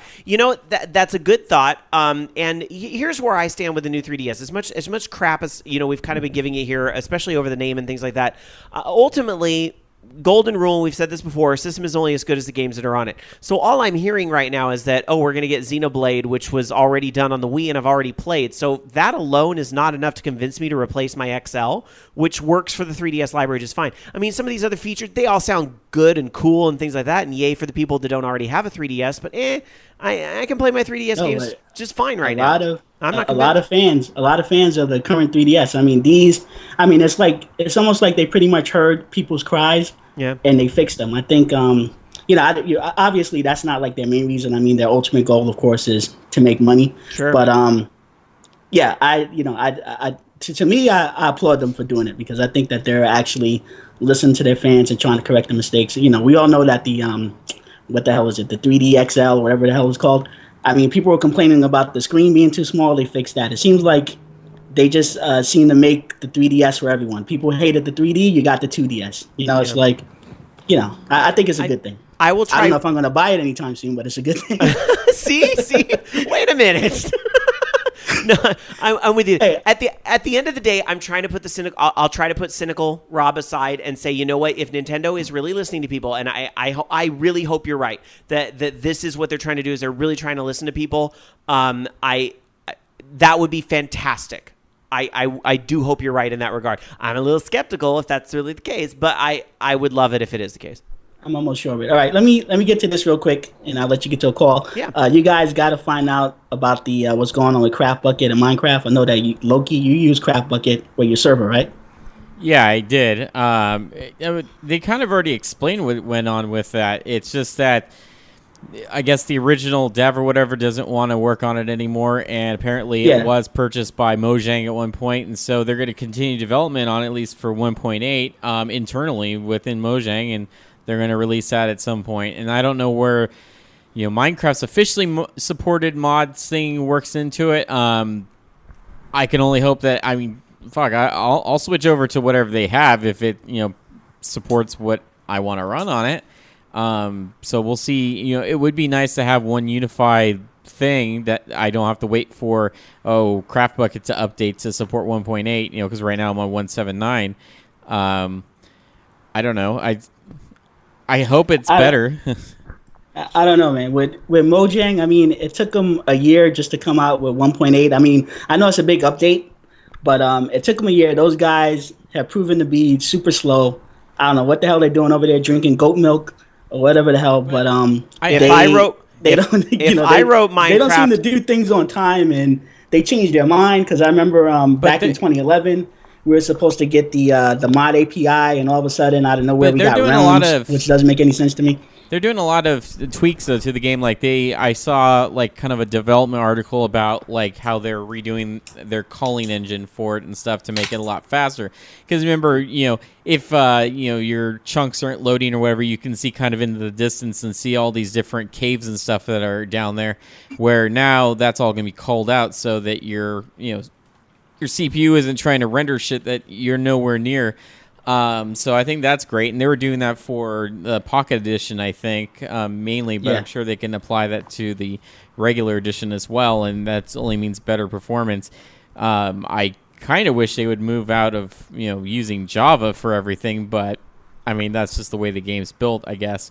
It would be nice to see some sort of, boost for having a nice graphics card and stuff like that. I don't know. I just don't really see that with their client. But I'm hopeful once they do get the mod API support out there, and once maybe even if Craft Bucket gets updated to 1.8, it doesn't matter that they're not getting every single little update. It's just you can fill the gaps in with a lot of stuff that a lot of the mods that they have on there. I kind of wish that they would have like Forge support where you can make your own characters and stuff in there. Like that's really what I wanted to have is like was it Craft Forge or whatever, I forget how they bucket, I don't remember what it's called, but basically Spout, Bucket, Craft, all types of craft. Yeah, it's like so many different like offshoots of Bucket, like Spout Craft or something like that, where you can combine Bucket plugins with just all this user-generated stuff, new blocks, new enemies, new all sorts of things. That would be pretty awesome. But honestly, if they make it easier to put stuff in there mod-wise, at least on a server, than they have with Bucket, because Bucket is kind of a pain in the ass sometimes, I'm all for that. It's glitchy. It's buggy as hell. I mean, I have a server on it, and I'm always like, having to remove something and putting something back in, downgrading, upgrading. It's a mess. So I know what you're saying. All right. Well, Kaijudo, buddy, I'm going to let you go to get some more calls. Right. But have a good one, and thanks for the call. Good perspectives. Later, buddy. All right. 1-877-GAME-OLR, our username on Skype, Orange Lounge Radio, if you'd like to give us a call. Meanwhile, I'm reading some Twitter topics while I wait for another call to come in. Alan Alchemy tweeted us earlier today saying, another OLR challenge for me. All 3 hosts play Hatoful Boyfriend for How Was Your Gaming Week? Loki will say no, in parentheses. I want to do it. I want to check out this game for sure. And I will say no because I don't have money to buy that game. And honestly, I don't need yet another game in my backlog. What if Alan gifted it to you? It looks silly. I don't want it. I don't really want it. It's just, it's not my type of game. Yeah, haha, it's funny. It's pigeons and birds and stuff. It's a dating sim. It's hilarious. But I think it's just going to get old so fast. Like, once you get past that joke, it's just whatever. Will Jamie play it? Hatoful Boyfriend, Dating Pigeons? I've already played it. Oh, well then. Not the new one, but I've played the old releases. You should play the new one. Tell us Well, maybe I will. All right, we'll see. Anyway, we're going to go to the phones again. Hi, you're on Orange Lounge Radio. Who's this? Hey everyone, it's Norm Peterson. Hey, Norm! Hey everybody. What up, my friend? Not much. Did you appreciate that comparison? Oh yeah, the funny thing is, I was about to shout in the chat room, "That's me," before you said it. You know what, though? To be fair, there's a lot of regular callers to OLR that I feel rightfully share the title of Norm. Yeah. You're very good at getting through first or second, though. I actually gave you a shout out on one of the panels, and I don't even remember. It was because we were talking about, I think, kind of like just creating that kind of environment. And I actually asked the room. I said, "How many of you guys here listen to OLR?"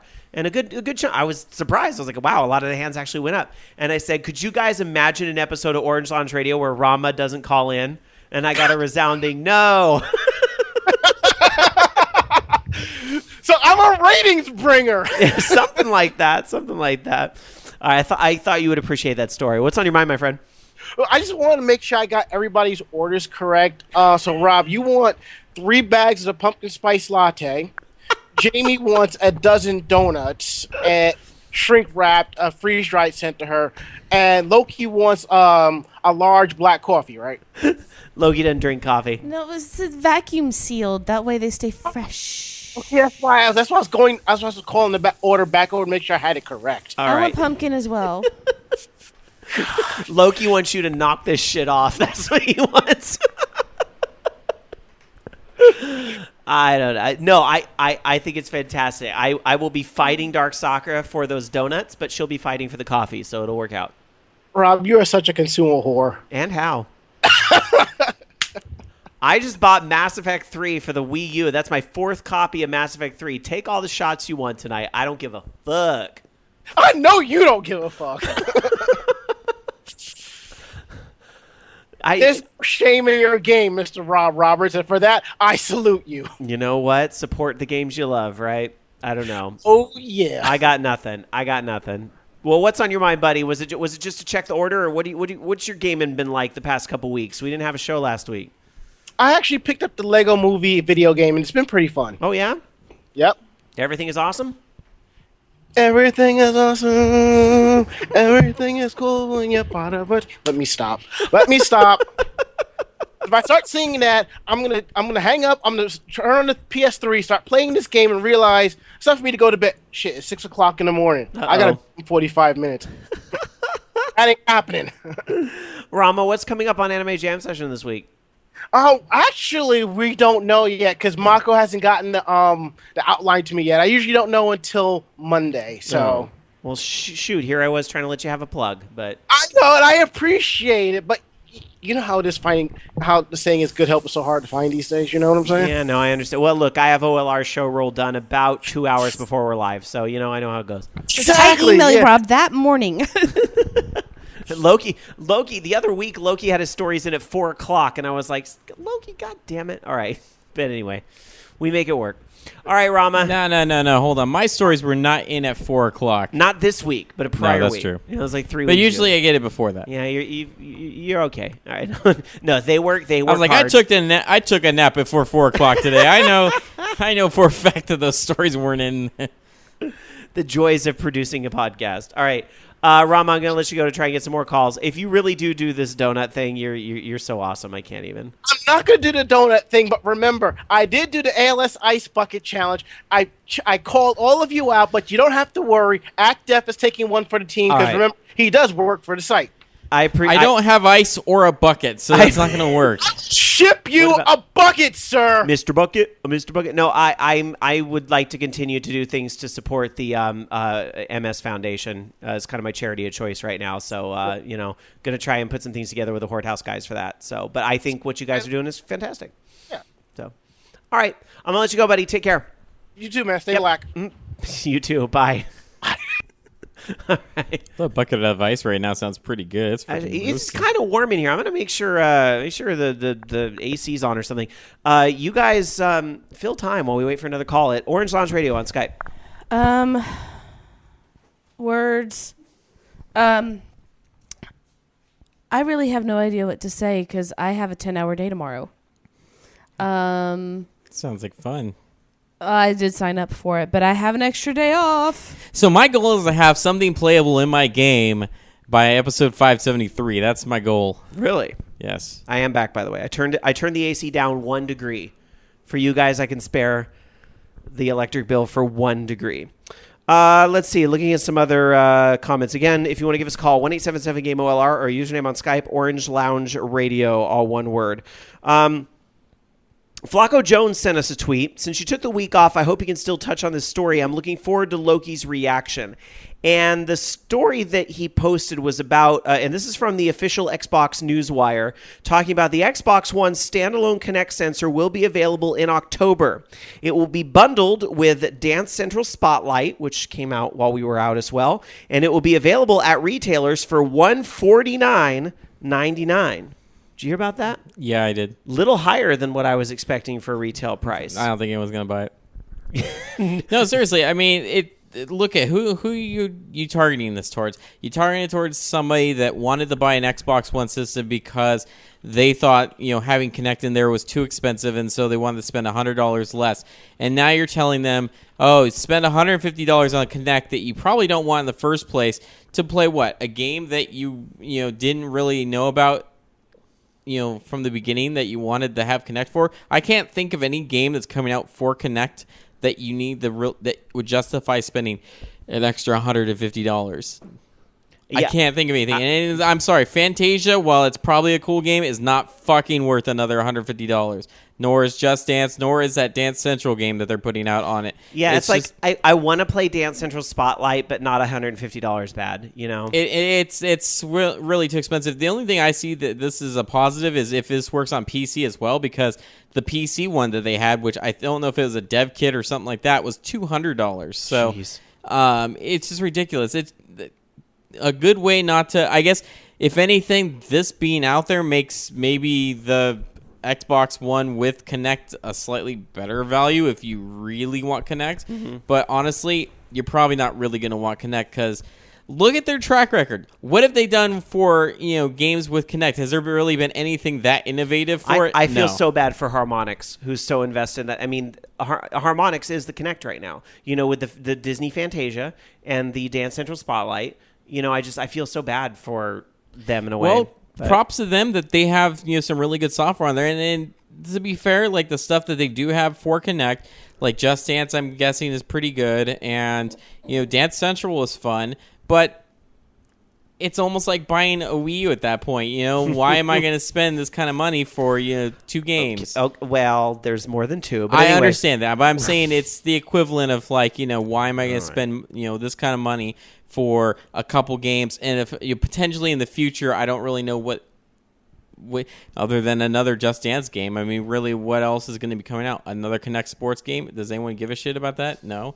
If they threw what about another Star Wars game where I can do the Han Solo? All right, look, I got to get back to Twitter topics.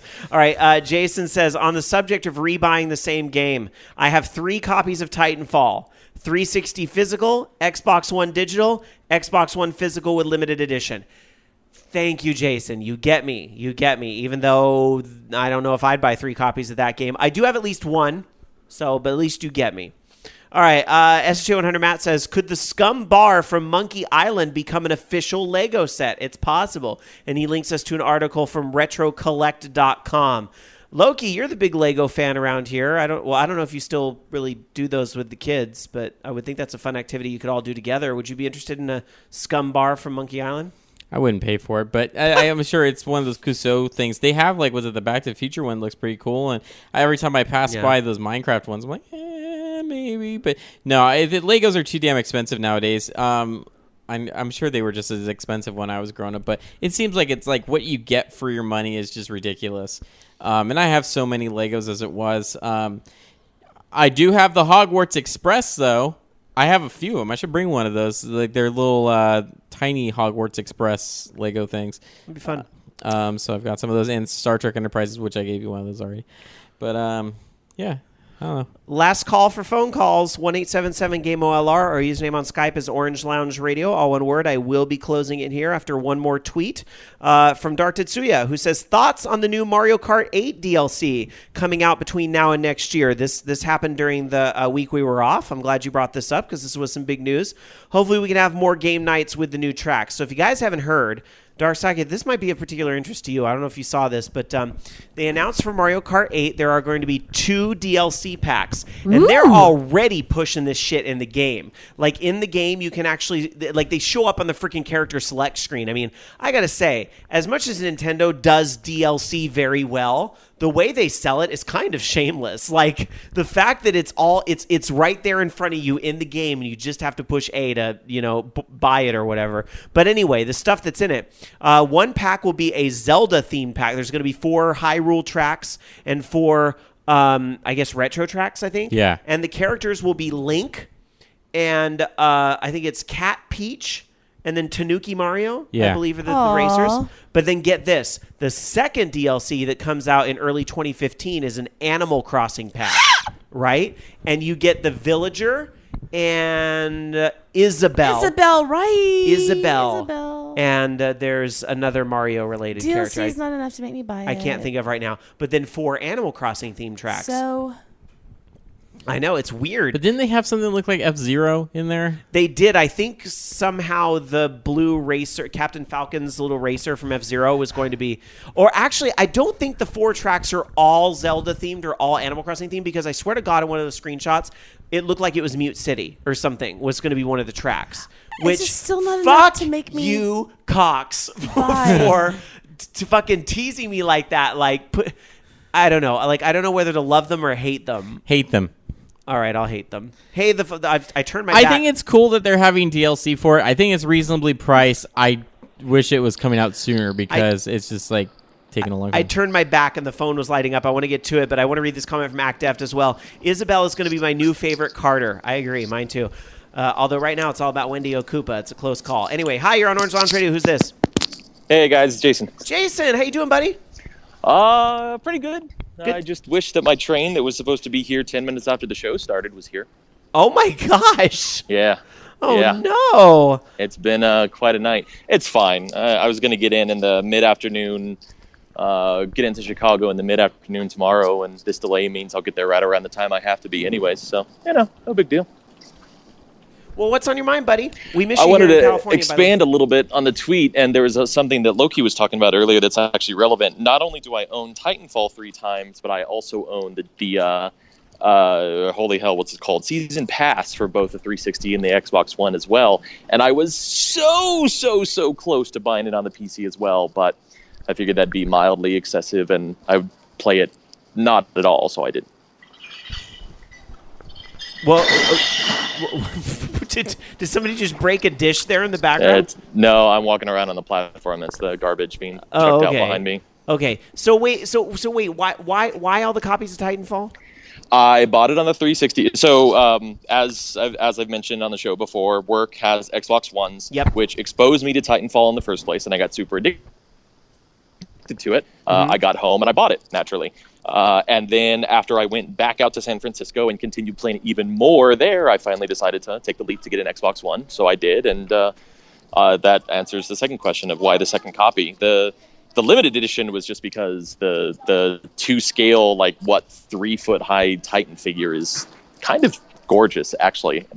So much so that I don't even want to take it out of its box, and haven't. So, Well, I guess that's fair. I guess you got a little something extra with that collector's edition. So yeah, that was very explicitly sought out because I'm very much looking forward to this game and what they continue to do with it. And I'm just having a lot of fun with it, so much so that I haven't paid any attention to Destiny, and I'm pretty sure all of the multiplayer matches on Titanfall are just going to kind of disappear on Tuesday. Nah, they won't disappear because there's going to be some people that aren't going to be able to drop the $60 right away on Destiny or whatever. Yeah.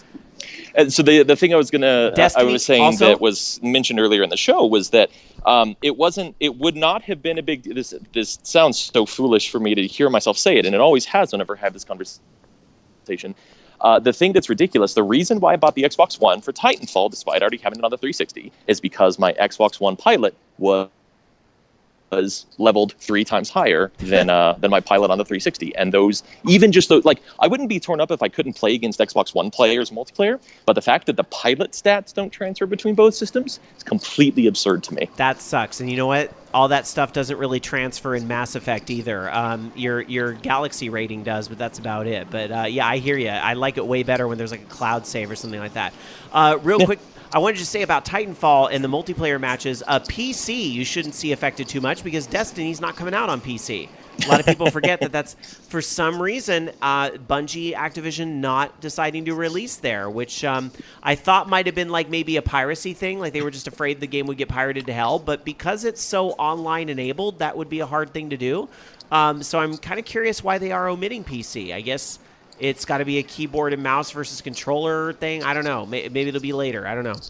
Yeah, I mean, Grand Theft Auto 5 actually hit PC yet? I know that was super delayed. No, and we actually talked about that way at the top of the show a little bit, just because, we know that the Xbox One and PlayStation 4 versions are supposed to come out at some point. So yeah, it's very interesting, all of these shifts that are happening, and the fact that... You still there, buddy? Jason, you just dropped. The Wii had such staying power when yes. Yeah, that happens. Okay. Yeah. Sorry, your audio's cutting out, buddy. I'm gonna let you go. I think you just hung up. All right. Bye, buddy. If you can hear me. All right. Always appreciate having Jason call into the show. Dark Soccer, you're heading out of here, right? Yeah, I got work. Okay. So, final thought. I got work. All right. Bye. Bye. All right. Actually, we are going to start to wrap things up here in studio because when you have a call with tech problems, that usually says end the damn show already. And we are running a little late tonight. It's almost 9:30 here on the West Coast. But hey, that's what happens after a week off of OLR. I want to thank all you guys for listening to the show tonight, downloading the show, checking it out, or listening live, however you're participating. Thank you for being a part of our family here. Again, I want to encourage you, if you liked what you heard here at OLR, please help us spread the word. Tell a friend or two about the show. I met some folks at Dragon Con, actually, and one came up and introduced himself and then said, and the other said that my friend got me into listening to the show, and I said, oh, well, then a gold star for your friend, because he did what he asked, or what we asked, so I really appreciate that. Tell a friend or two or 5 about our show. Help spread the word about Orange Lounge Radio. We really, really appreciate it, and yeah, we'll keep doing what we do. Next week, we will be back here live in studio. Jonas and Diego will be back next week. They were here about a month ago talking about the teabaggers, which, yes, is a thing, the big anime game room. They had SAC Anime happen. Since Dark Soccer didn't make it to SAC Anime, we're going to hear about that whole thing from them and how that went and what's next on their agenda. I don't know what con they're doing next, but that'll be fun to have them back, and we'll talk to them about what they're playing. Destiny's out next week. Whole lot of talk going to happen about that, at least from me. I don't know about my co-host, but I know I'm going to be playing an awful lot of that. We'll see if I buy it or not. All right, we'll see. Well, meanwhile, it's time to go around and get everybody's final thought. Loki, your final thought tonight. Working more on my game this week, and so hopefully, I wish I get some progress. It seems like every time I get somewhere, it's like, crap, got to redo that again. So, I'm hoping now that I kind of, while sitting during the show, I was kind of outlining what I need to do for rotating stuff, and it looks easy enough. So I'll write that up tonight and test it, and hopefully it works. And if it all works, then the next thing I need to do is add into my editor stuff to do level creation, because right now it's kind of catered towards building like parts, and not, if I were to build a level with it, it'd take fucking forever. So I gotta fix that. All right. And my final thought is, building on something I said earlier, respect. If we all had a little bit more of it, I think things would not be so fucking dramatic sometimes. So think about that for a little bit. But I know most of you guys that listen to this show all have a pretty good mindset and are all very respectful. And for that, I appreciate you guys for keeping our family strong here at Orange Lounge Radio and the Voice of Geeks Network. Thank you guys again for another great week here of OLR. We will see you in 7 days. Until then, happy gaming. And I have my fingers and my toes crossed that Destiny will actually work on Tuesday for all you guys. But if it doesn't, that's okay. I'll just level more in Diablo 3. Good night. You've been listening to Orange Lounge Radio. Orange Lounge Radio is a production of OLR Studios. To join us for a live show, tune into vognetwork.com Sunday nights at 6 p.m. Pacific, 9 p.m. Eastern. The views and opinions expressed in this program do not necessarily reflect those of the staff of Orange Lounge Radio or VOG Network, but you know they were all still true. See you next week.